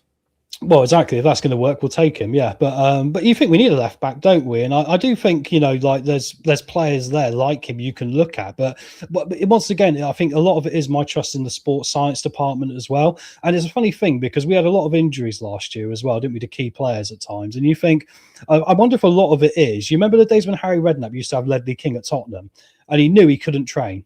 That's why Ledley King never got to move somewhere else, because basically he was crocked. But he would literally warm him up for the week, get him into the game, and he'd play like a 9 out of 10 every week. I think a lot of younger managers now don't have the ability to install that into a team and to get a group on board with not letting certain players train as much as everyone else. There's almost got to be a uniform where you all train the same amount, do the same amount of levels, hit these high targets. And then you see certain players breaking down from that. So I think, you know, you've got to consider what sort of manager we're going to end up with into what players we're going to bring in. Because if we go for a more experienced head who can navigate the environment of creating a culture where you go, this guy can't train every week, guys, but it doesn't mean we're letting him off and he's getting an easy ride. It's because the sports science is showing we build him up into the game and then he plays. But then the rest of the team get on board with that as well. You're not going to get out of a younger manager. So it's all going to depend on that, Chris, isn't it? Yeah. One player I really want us to get here is a midfielder from Sheffield Wednesday, and that's Marvellous Nukamba. What a name! Oh, yes. But he was all right as well. He was a pretty good player for Villa for a while. He went to Luton, but he was on a big wage there. So I think once again, will the wages match up? I mean, the ones that jump out to me, Chris. I mean, like I wouldn't be against, say, Jamie Allen of Coventry. He's a midfielder for them that's been pretty imperative from their rise up from League Two to League One to the Championship. He's 31 now. He didn't play as much last year, but he's really highly respected there, and he's got that real mentality of being a leader as well. I would also look at as another one Tony Springett of Norwich, who's a right winger, 22 years old. I think he's got a lot of upside. He's not played as much minutes as he'd like to at Norwich, got a lot of raw ability there, and he's just at that age now. Jumping across to Oxford, they've let Miles Pert Harris go, who's a 10, but he's a very physical 10. He's a big boy as well. You remember the end of last season when Oxford would lump balls forward as a plan B. He was getting on the end of him and causing chaos in defences, and he's only 22 as well. So that's another one you can look at. Moving on down, Yara Riedewald, who was at Sheffield United, and that's a tank of a central midfielder, can also play centre-back, only 29. Might be one you can look at as well. And if you go down to League One, Archie Collins of Peterborough, who was available. I mean, central midfielder, very talented, looks like he could take a step up. And then Callum Wright as well. I mean, Callum Wright was at Plymouth. They couldn't afford his wages, so they shipped him off to Wigan. Did pretty well at Wigan by all accounts. I think when we're struggling in the 10 role as well, we need to look at bringing in a 10 on a free transfer as well as strikers, don't we? So he's another one I'd look at, but I could literally name about another 10 more on top of that. So, but will we get anything done when we haven't got a manager as well? That's the question. It says how far we've fallen when we're looking at, we signed Tielemans for 40 million, and we're now looking at free agents from clubs that was okay. Everybody was better than us last season, but do you know what I mean? It's like if they can't make it, and no disrespect to Norwich, Derby or any of the other clubs. They can't make it at those clubs. What the hell do we think they're going to make it at our club? One that just jump out for me though, and you mentioned Riedewald at Sheffield United. Ben Mee's retired at centre back. Surely that's not the Ben Mee that we used to have, was it? Yeah, he's like late 30s, now. Yeah, he was a youngster for us. Sheffield United have released Danny Ings. Yeah, but once again, that's going to be a combination of what wage does he want, and he is 33 now as well. And this is the problem we got. It's always going to be a balance of quality versus wage. And the reality is, especially when we need strikers, how do you get a striker out there on a relatively good wage who's guaranteed to get you goals? I mean, Laurent Tollage was mentioned in the chat, the Plymouth Argyle striker. And that's a great idea because he did very well last year, 20 goals in 34 games it was.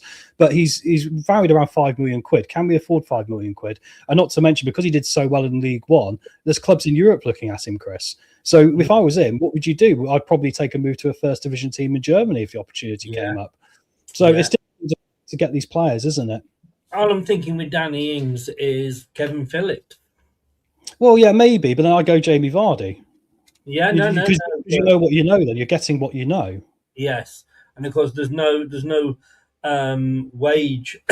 Sorry, no transfer fee, I should say. Well, that's it. And also it depends on the agent's fees as well, doesn't it? But I'm fairly sure, I mean, we won't get bent over a barrel as much. Our agent's fees last year were hideous. We were like the sixth most in the league, and we didn't sign anyone pretty much.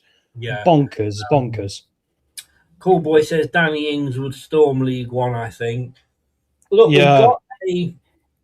we've got a lot of young strikers that we talked about towards the end of last season that should have been given a chance that weren't.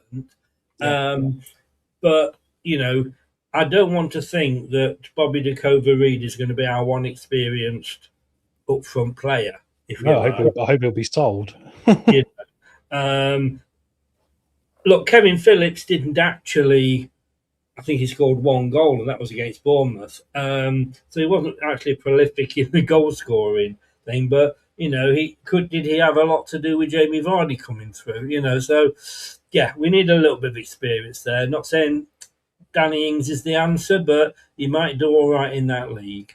Right, I am going to come on now to our final topic of the evening, but I want to just bring this comment up from Cool Boy, and he says, interesting question someone said to me 2 weeks ago. Would you welcome the prospect of a female coach managing Leicester?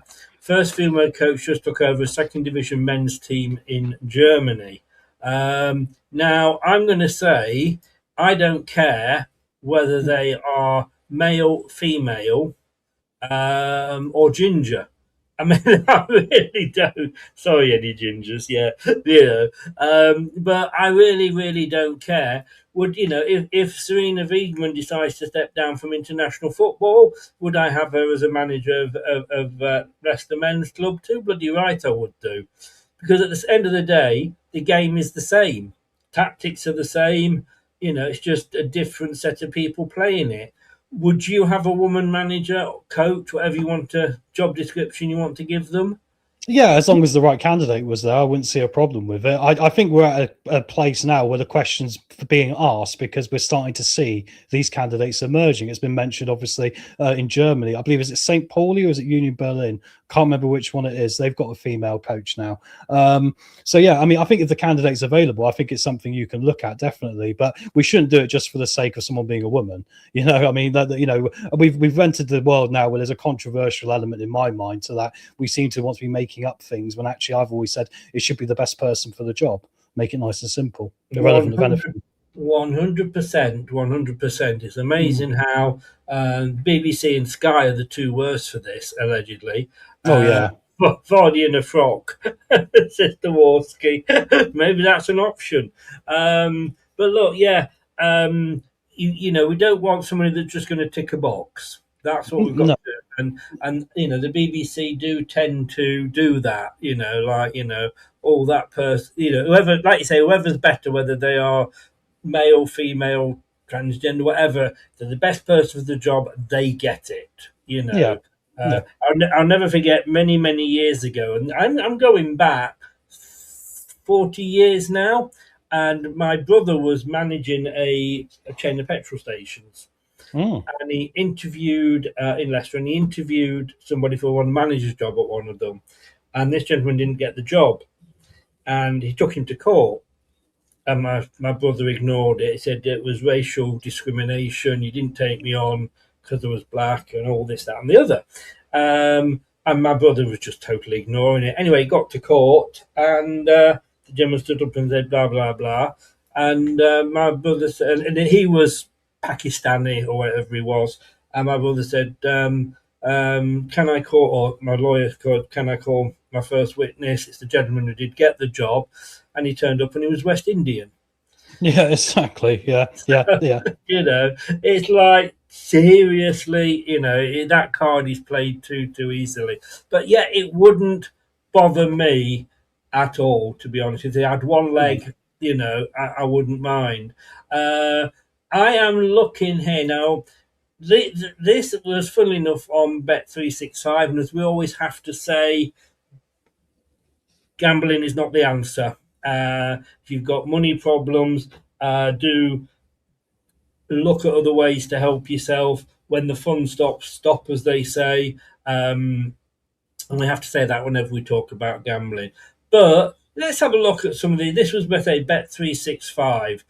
This was a name that's come up, and I thought I hadn't even considered this guy. And in the past, I've gone, nah, not for us. But now, Neil Lennon. Oh, it's interesting. Yeah, I see. I'd not seen that name linked. I mean, the odds I wrote down were from a couple of days ago. So we were going to be doing the show a couple of days ago, guys, and then we pushed it back a bit. So, so no, I didn't even see. I think he was 33-1 when I looked, but he's done a very good job of defending this year, hasn't he?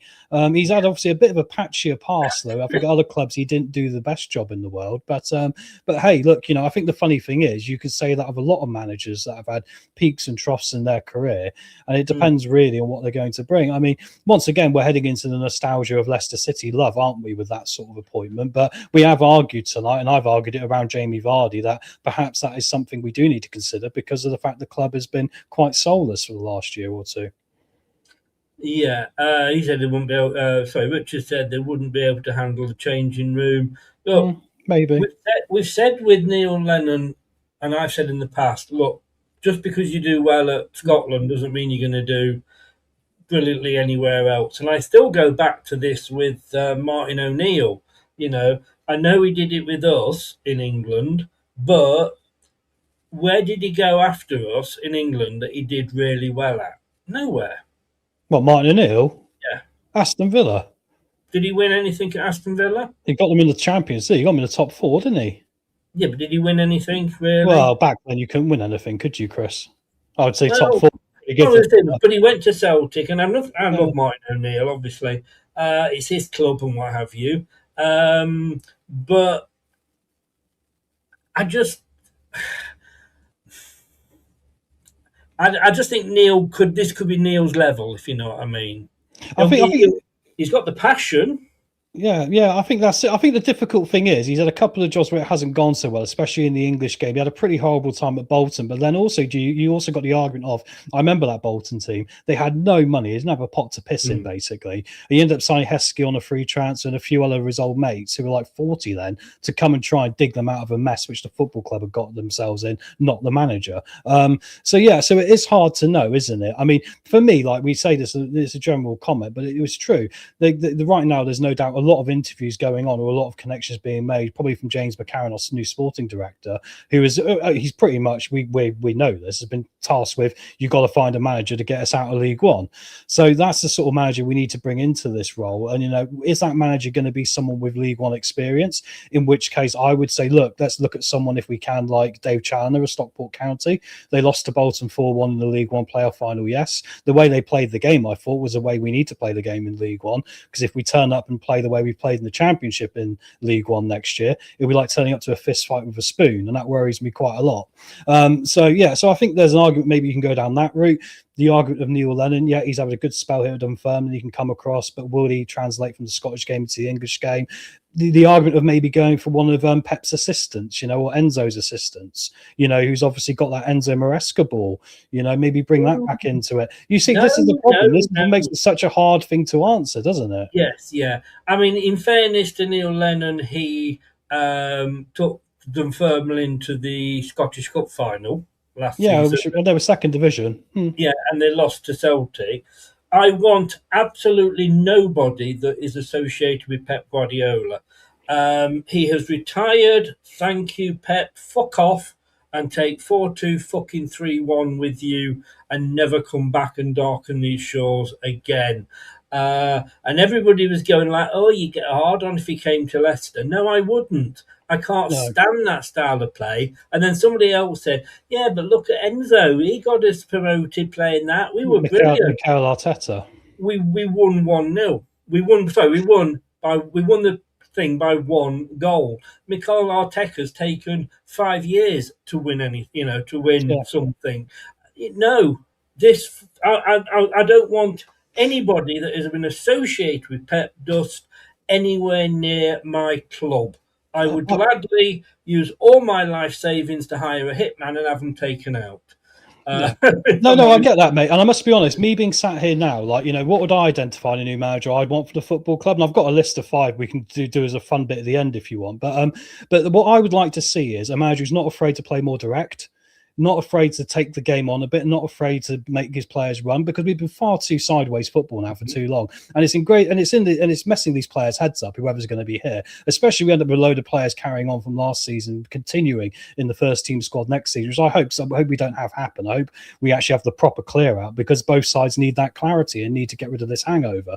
But if we are in that position, we need to beat it out of this team not to play like that, because the problem is that if we turn up next year and go, it's all right, we'll hold possession and we'll pass it left and right and we'll win these games and it will all be okay. We're facing teams that are going to go direct. And as soon as we concede one, Chris, our mentality is going to shatter and we're going to be bang in trouble. So, yeah, I really want someone who's going to face the game in a much more positive manner next year. And I want somebody that has a plan B and possibly a plan C. 100%. Thomas Tuchel seems to be that way with England at the moment. Yeah, he does. That was the thing with Enzo. And we all know, and to everybody that had a go at me, and again, it really bugs me, if you don't agree with something I put on Facebook or we say on here, don't turn around and say you don't know what you're fucking talking about and leave it at that. Put an argument up about how Enzo would have kept us up the following season playing that way with those players. No, he wouldn't. And what has happened playing that same style under the next 3 managers? Oh, yeah, we've got 2 relegations. So, but look, five managers, we'll come to your 5 at the end, but 5 managers, and then we'll also look at the odds as well. These are sort of the contenders that Bet365 have put up there. Darren Ferguson, obviously Neil Lennon was one of them. Darren Ferguson has been out of work since being relieved of his duties at Peterborough United in October. Again, I think he's been in and out there like it was the hokey cokey, hasn't he? As well as having 4 different spells, there you go at Peterborough. Ferguson has previously managed Preston North End and Doncaster Rovers and will provide plenty of League One experience. The opportunity to manage a club the size of Leicester is one that Ferguson would relish as he looks to return to the dugout. He's also 1-to-1 Evans' favourite to get the job. Yeah, which is remarkable, isn't it? Because 1-to-1 seems pretty much banged on, but I wonder if we interviewed him probably a bit earlier, and that's probably why. Now maybe there's a change there, but yeah, it is interesting, isn't it? Because I don't think he had a good job at Peterborough last year. He ended up in the sack, didn't he? So yeah, I don't think that's going to happen. I'll be very surprised if we do go for Darren Ferguson. It won't be one of my picks, Chris. The thing that we've got to look at is, and this is what we want: the impossible. We want somebody who can stabilise us. And we want somebody who can get us out of League One and somebody who can take us forward. Darren Ferguson might be able to get us out of League One, but would he also take us forward? That I don't know. No, I'd agree with that.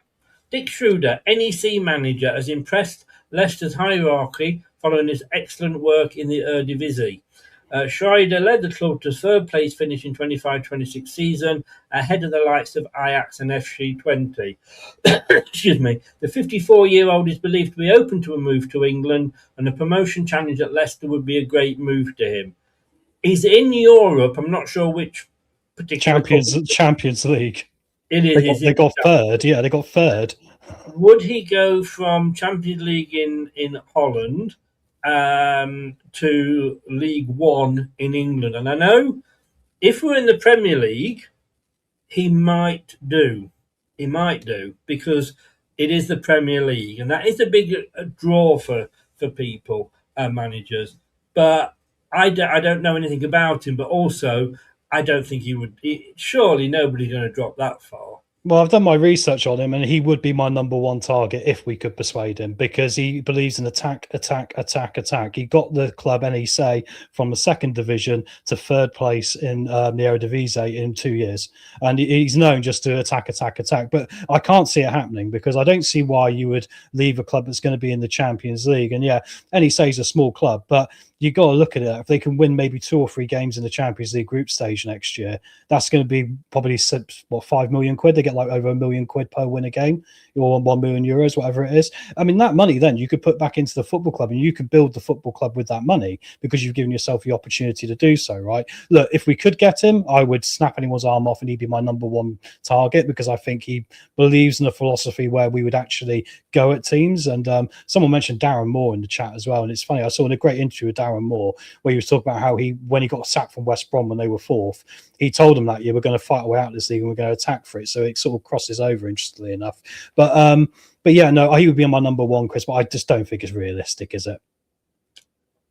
No. Obviously, you know more of him and you've researched him. It sounds good. My only worry is Dutch managers. It sends a shiver down my spine when I think of Dutch managers. I don't think he's very stereotypical. You think about how he's gone about his business. I think you'd have a certain image of a Dutch manager, which might be modern days, quite outdated and archaic, perhaps, but we'd view them as quite possession-based, a bit of skill here and there. He doesn't play like that. He plays full metal mayhem. He's a bit of a Jurgen Klopp.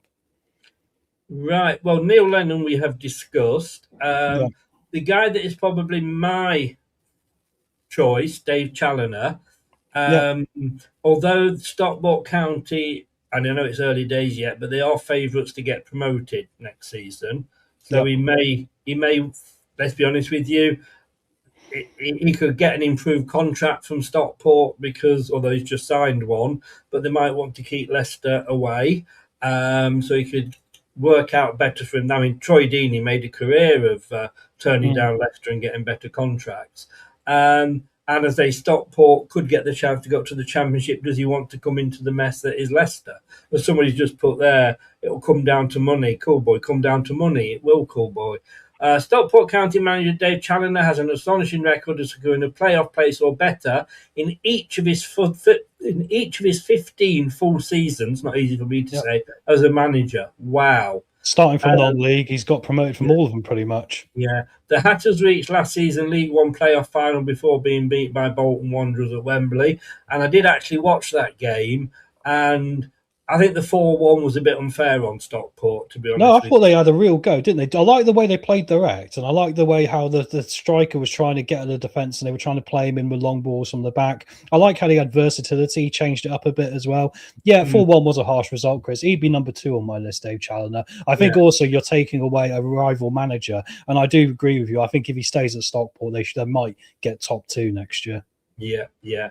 But no, I did enjoy that game. Final one that they talk about in detail here is Dean Smith. Yes. 8 matches in charge of Leicester at the end of 22-23, but he was unable to steer the club to safety before leaving in the summer. He has been the head coach of Charlotte FC in the MLS since December 23, despite being linked with various roles. Smith may feel he has unfinished business at Leicester, and he has plenty of nous when it comes to the EFL. And for those of you that think that Christian Fuchs may be a future Leicester manager, and I don't think his time is here now, but Dean Smith has obviously worked with Christian Fuchs at Charlotte FC, and is obviously knows Andy King as well. I would not be against this at all. I think if Dean Smith had more than the 8 games, I think he'd have kept us up. Yeah, I think he's more suited to this sort of style of football as well, isn't he? I think actually a Premier League manager, with all due respect to him, I don't think he had the right tools to maybe go out and achieve to a high level what we needed to there. But I do think like this sort of level championship, I think he could be a very top end manager, can't he? So yeah, so no, I wouldn't be against Dean Smith at all. I mean, there's names we probably haven't talked about, but I'd much prefer him to say a Chris Davis or a Russell Martin, who are quite highly linked as well, Chris. Excuse me, I'm choking because you said Russell Martin then. Yeah, he has that effect on people, doesn't he? Yeah. Mostly the Rangers fans.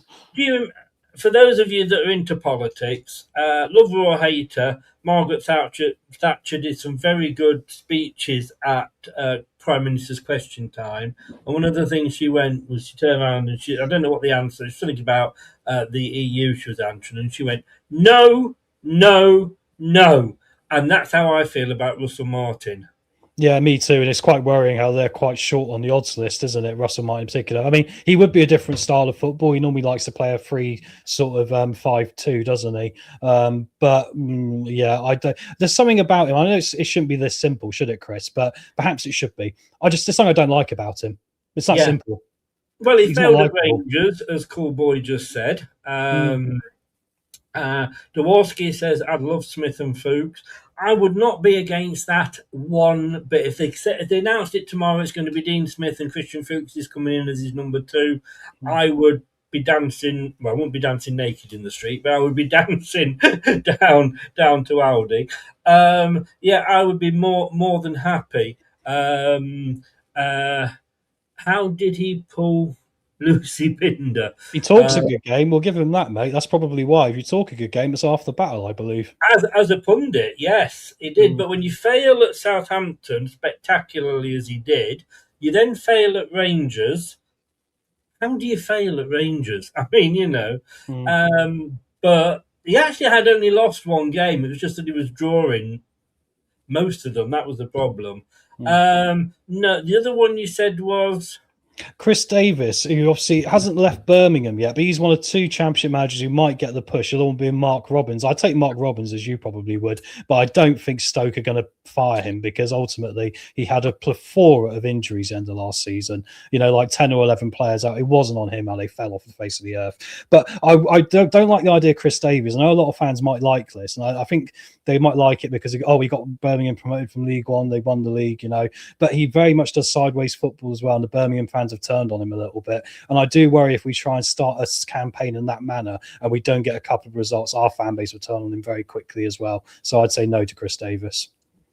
Who was he here with? Was it with I can't remember. Was it with Rude?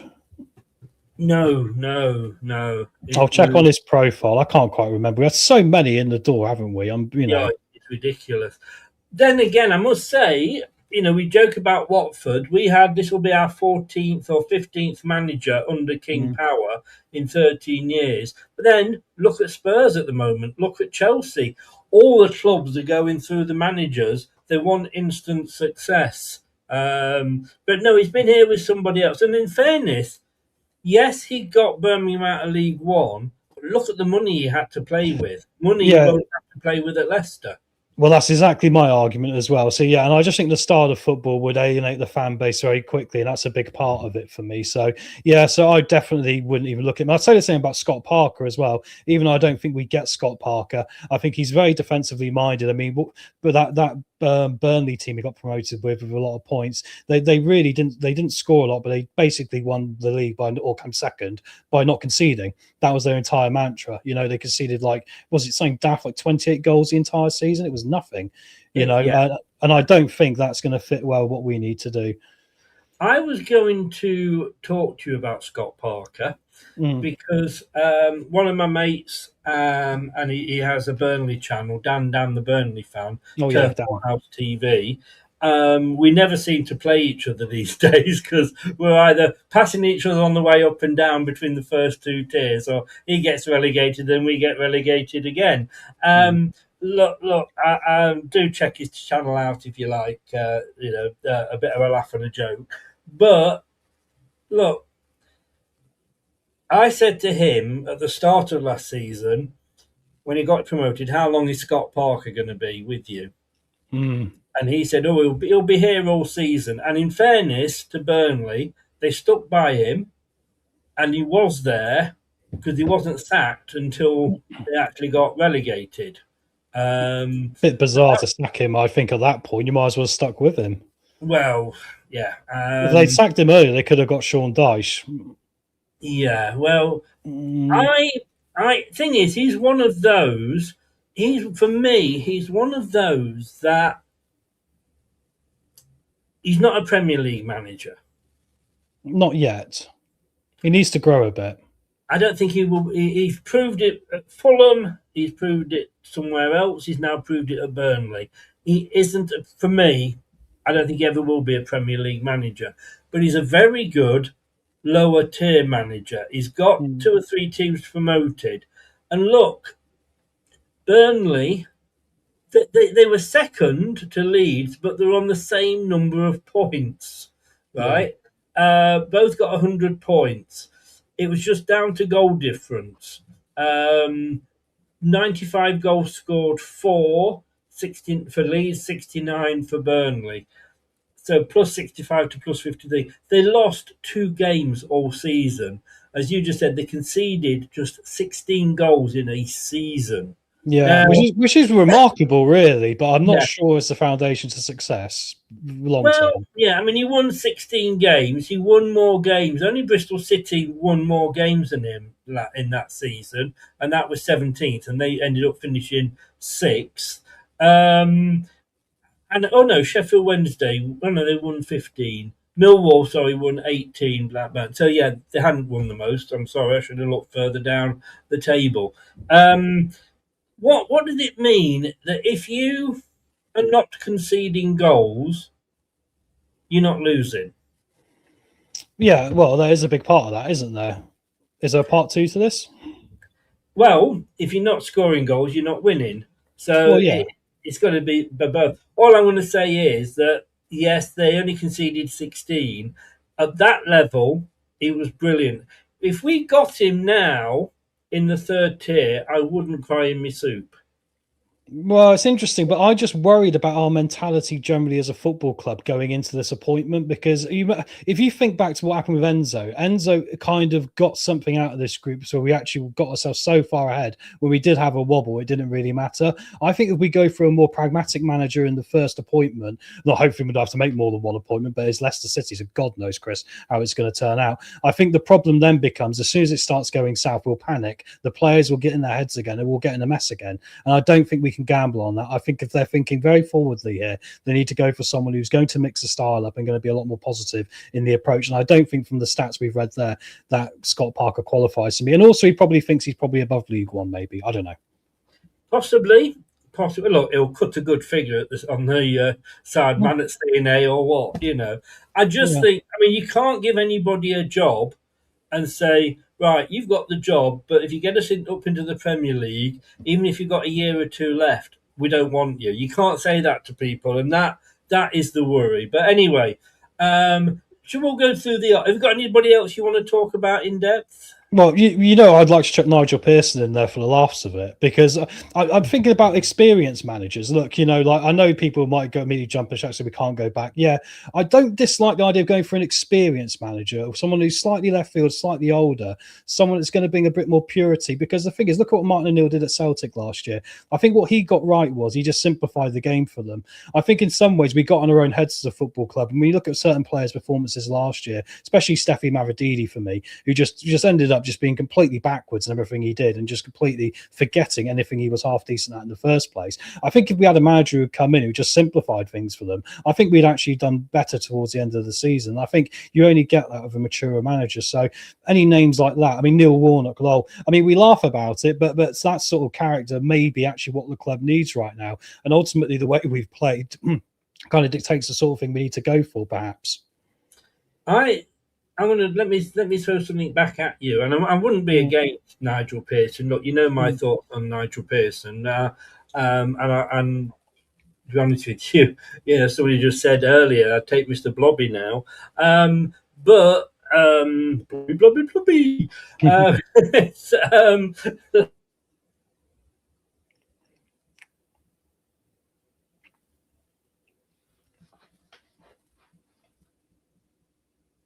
Have you frozen again, Chris? Oh, you're back. Again, I saw I had frozen there. Let me shut a couple of the windows and see if that's going to help matters. That usually does. It's yeah. It's. I just we need a manager that is going to be dealing with this new guy and not John Rudkin. Yeah. Because when I look, I think it's like, how have all these managers, they don't get the backing from the owner, and I think that comes from John Rudkin. You know, No. If the players go to top and go, oh, do you know what? I'm not very happy with this guy, like Mark Albrighton. Although he said it wasn't him, fair enough. I've no reason to not believe him. You know, he said he did lose the dressing room. As top as the owner has got to go, and if you've seen the film The Damned United, it was the case with Brian Clough at Leeds, is that the manager has the people have got to say to the players, he is your manager, do what he fucking says. If he says jump, you say how high. And then you take the manager aside and have a separate word with him. But with Top, he was so keen to keep on board these overpaid players that you don't like him, I'll sack him then, sort of thing. The problem we had was under Enzo, like they had an attitude of Enzo came in and Enzo did get the best out of a group. He also spent some money, don't forget, as well, which you didn't have this time around. So for them in their heads at the top of the football club, they're thinking, we can literally get in anyone and go, with these players, you'll win promotion to the Premier League. And actually, it's an us and them scenario, isn't it? It's making the manager them and the ownership us. And then also you have, like you said, a caveat of we believe there are relationships going on between the players and the club above that, which cuts out the manager sometimes as the easy fall guy. Like you say, this has got to all be smoothen out, you know, completely streamlined where accountability is set up in the hierarchy that it should be. And hopefully that is coming with this new lot. What concerns us, obviously, Chris, is the fact John Rudkin's still involved. Unfortunately. Not to blame one person because there's a lot more, but you know. Yeah. Right, let's count down. I've only got 1, 2, 3, 4, 5, 6, 7, 8 people here. It doesn't go any further than that. But let's be honest with you, most of the time it's the usual suspects anyway, isn't it? So coming in, 1, 2, 3, 4, 5, number 8 at 33-1, it's Dean Smith. Yep. Scott Parker, 14-1. Yep, shorter. Ole Gunnar Solskjaer, 12-1. This is an odd one because I've seen this as well, but I don't quite know what to make of this. And I'm not sure. Probably not the style of football we need. No, and I think he wasn't any good with Cardiff. We don't do well with ex-Man United players. And no, we don't. Especially if they've been a striker. Yeah.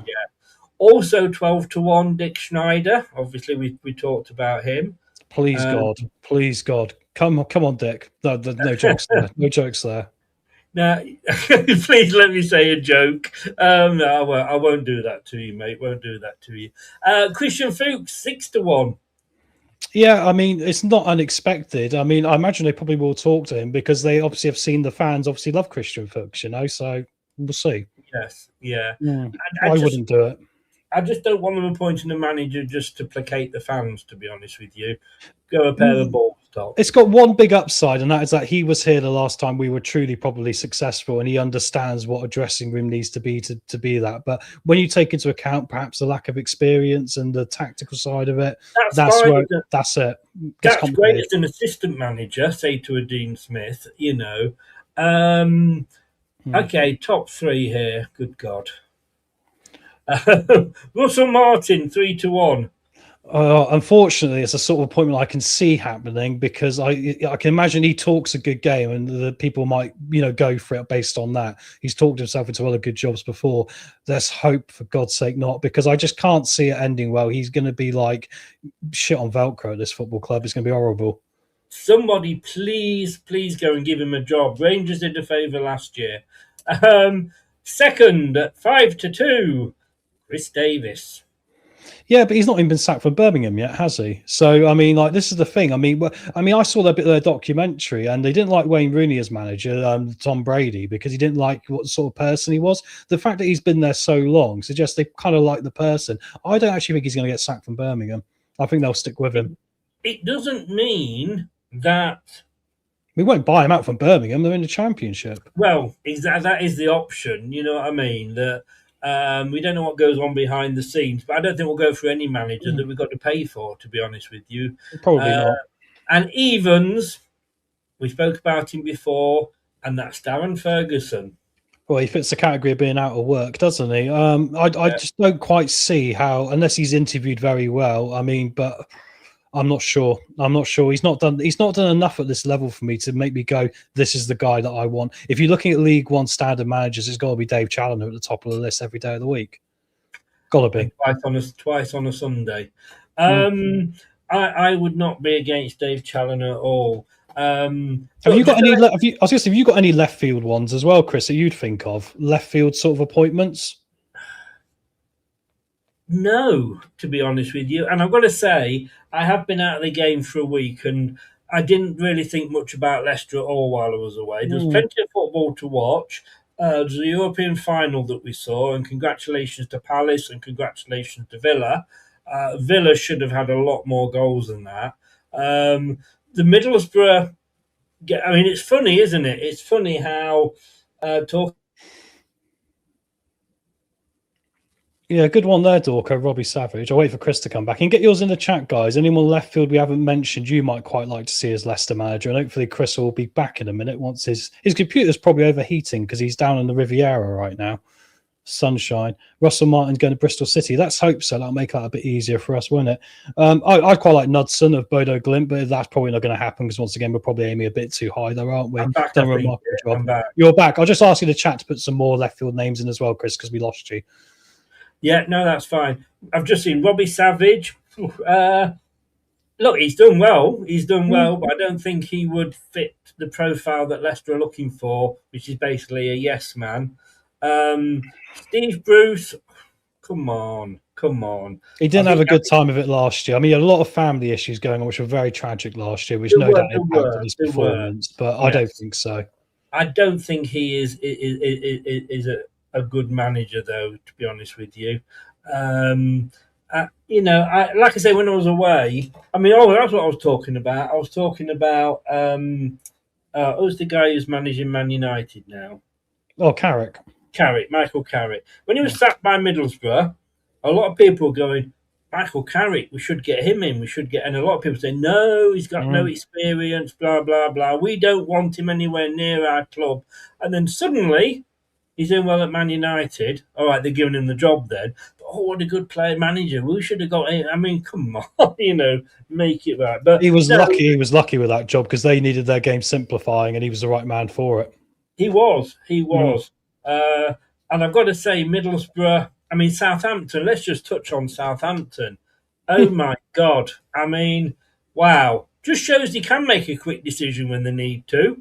But what a Pandora's box they've opened. Southampton players are suing the club. Teams that finish 6th, 7th and 8th or 8th and 9th are suing the EFL. Hull wanted to go through. I mean, Middlesbrough were just... You could see, I sat there and they were going absolutely all over Hull, but they didn't score. No, they looked very impotent for a team that had all that possession. And that's I looked at that game, Chris, and I tell you what, bold prediction for next year. I don't think Middlesbrough will be anywhere near the top 6 next year. I think when you play like that for so long, it will get you in the end. And before you know it, you're going to be struggling. It reminded me of a boxing match where one player is absolutely on top, but the other guy is saying, go on, you're not hurting me, just carry on, you're wearing yourself out.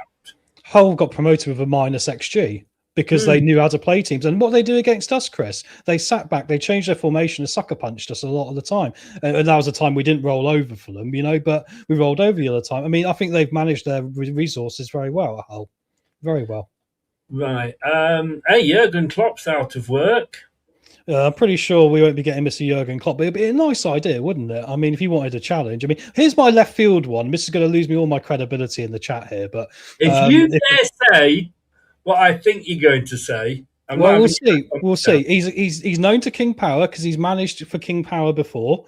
I think he's had a dip in his career, but I don't think he's an awful manager. I've seen a few documentaries he's been in, and I like what he does, especially off the pitch when it comes to running a football club and how he treats the staff and how he sets things up. And I think he's still got a chance to get better, and that'll be Chris Coleman. Left field, I wouldn't say it'd be my number one pick, but I wouldn't be against it. I think he's got something about him. Not who I thought you were going to say, but who did you think I was going to say? Southgate. Oh Christ, no! You saw in the group chat my explanation why I didn't like Gareth Southgate. I'm not sure I read it. I'm just going down some. Like, these are managers that are out of work at the moment. Now, I'm going to obviously not mention the obvious ones. I mean, Enzo, we know he's going to be going into Manchester City. Yeah. Alonso, I think, has gone to Chelsea, hasn't he?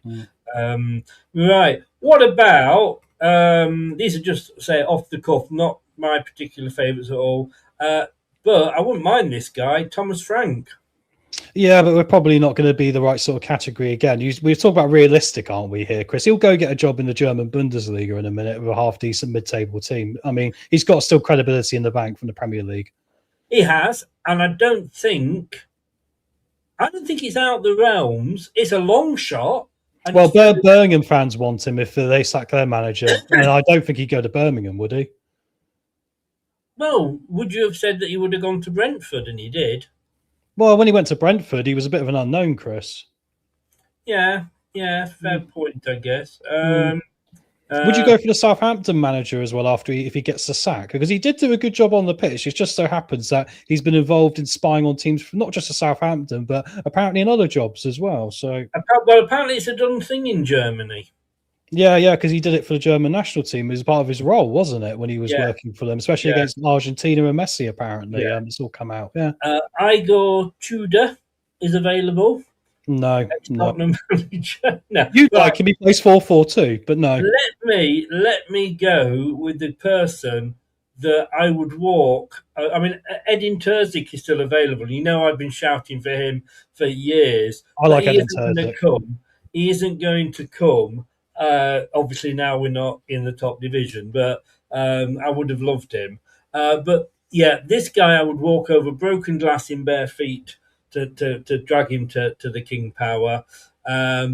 He's 54 years old. He's got teams out of this division, out of lower divisions on very tight budgets. He's used to working on very tight budgets.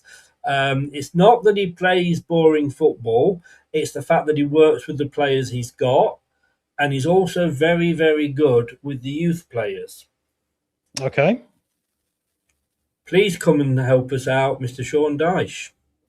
Yeah, but he doesn't like us, Chris. He lives in Nottingham. He likes Nottingham. He seems to be a man who he never liked us when he was at Burnley because we were spending all this money apparently, which was utter BS. We didn't have a lot of money. We did spend some money, and we spent it all 5 years earlier with Sven's actual reality of it. But yeah, no, he won't like us, mate. He won't. And also, once again, the style of football. I think we can't pick a manager who's going to play a style of football that the fans can get at very quickly. I just think he plays well. Look, I know him because I know Dan. You know. Yeah, I mean, I don't dislike him. And Dan thinks that he would do a good job. He's 54, so he's experienced. He's actually born in Kettering. Yeah. So he's not a Nottingham person. He might live in Nottingham. He's without a club. Unfortunately, his preferred formation, it says there, is 4-2-3-1. But he's played different formations at Burnley. I do think he does have a plan B. All right, he's not going to be a Claudio. He's not going to win us the Premier League again. But I think he'll get us out of this division. And get us promoted. And maybe keep us up. And then we can move on to the next level. Definitely not the Southampton boss, Richard. I'm sorry. Why would we want somebody who cheats? Well, he played well unless he was not going to cheat afterwards. I mean, there's an example of this in the NHL this year, and that was a coach that was something really awful went on in one of his previous jobs involving youth players. It wasn't a very good situation. He got a ban from the NHL, Chris. He went and managed Anaheim this year, and he got them in the Stanley Cup playoffs from being the worst team because he's that good of a coach. People do make mistakes. I mean, how big is that mistake? People make mistakes, but then they don't make them again. Yeah, well, this is it. But then, no, they weren't mistakes in Germany because they were allowed. But he's done it three times in this country. Somebody should have been telling him, we don't do that in this country. Yeah, arguably so. The rules are within 72 hours of playing a club, you do not spy on the opposition. So basically saying more than 72 hours before you can do. I don't know, 3 days, whatever. Talking of spying, though, Chris, I'd take Bielsa because I'd love to see those players have to do some training work and actually sweat a bit. I wouldn't necessarily argue with that point. Richard said, "Would hate Dyche style of football is crap." Richard, we've been watching such beautiful football for the last 3 seasons. I mean, every male that goes into that ground sits there with a stiffy because the football has been so beautiful to watch. Come on, for God's sake! It's not like we're in the League One. We're not even in the top, 2 divisions anymore. We can't be choosy. So let's just. I think the Lee Carsley shout's an interesting one. I think that's not a bad shout. I've seen Wilfred Nancy put in there as well. I wouldn't really go with Wilfred Nancy. I don't. No, he was a Celtic, wasn't he? Yeah, it's not a Celtic thing. It's the fact that he's managed in North America primarily and done okay there. But I'm not sure it's an easy translation sometimes. Even Fuchs hasn't done amazing. How long did he stay at Celtic? Too long. Exactly. Yeah. Exactly. Right. Pulis has retired. Well, he's there at the stadium on Saturday. Maybe he does a good job. Rudders will get him in. Well, maybe this is his interview. I've got to say, doing a few shows next week because we're rounding things up now. On Wednesday, we're going to have Steve on talking to us about the Foxes Trust. We've got on Tuesday at 7:00, we've got Craig joining us with his shopping list. So I've been giving him the homework to say, right, you tell me what positions we need players for. Like, so don't go out and say goalkeeper when we've got 5 goalkeepers sort of thing. Go out and say we need a left back. And then, but then come to me with some names as well. And who, you might not want a central defensive midfielder because you're happy with the ones we've got. So he'll be along with his shopping list on Tuesday. Wednesday, it's the Foxes Trust.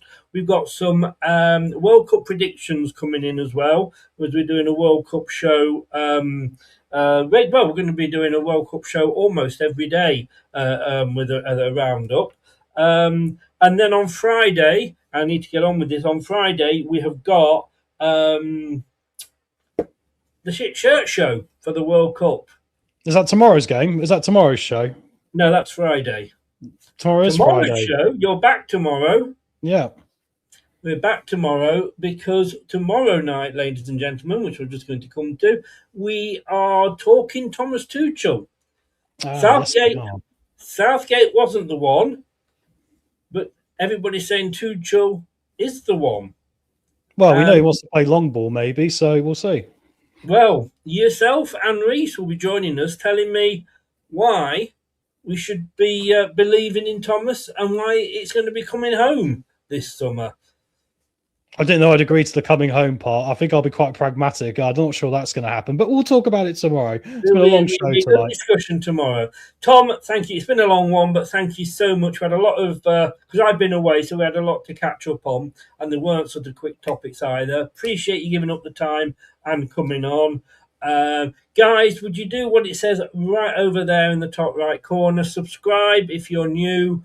Like the video, please. Share it if you know somebody who's a Leicester Fan TV follower and doesn't follow us. Share it to them. If you're on mobile when we come off, give it a hype and click that notification bell because over the summer the programs are going to be all over the place. No normal timings at all. But thanks everybody. Thank you, Tom. I will see you at same time tomorrow. Seeing you more than I see my ex-wife now. And congratulations, new job you've got. Well done, sir. Congratulations on that as well. Thank you. Look forward to it. Thanks everyone in the chat as well. It's been a long one, but I've enjoyed it as usual. Great to have so many people in. We'll see you tomorrow. See you now. Good night, everybody. Have a good one. Thanks for watching. These videos are tremendous. You better like them too, or I'll be back. This podcast is proud to be part of the TalkSport Fan Network. TalkSport. Powered by fans. That will conclude this evening's entertainment.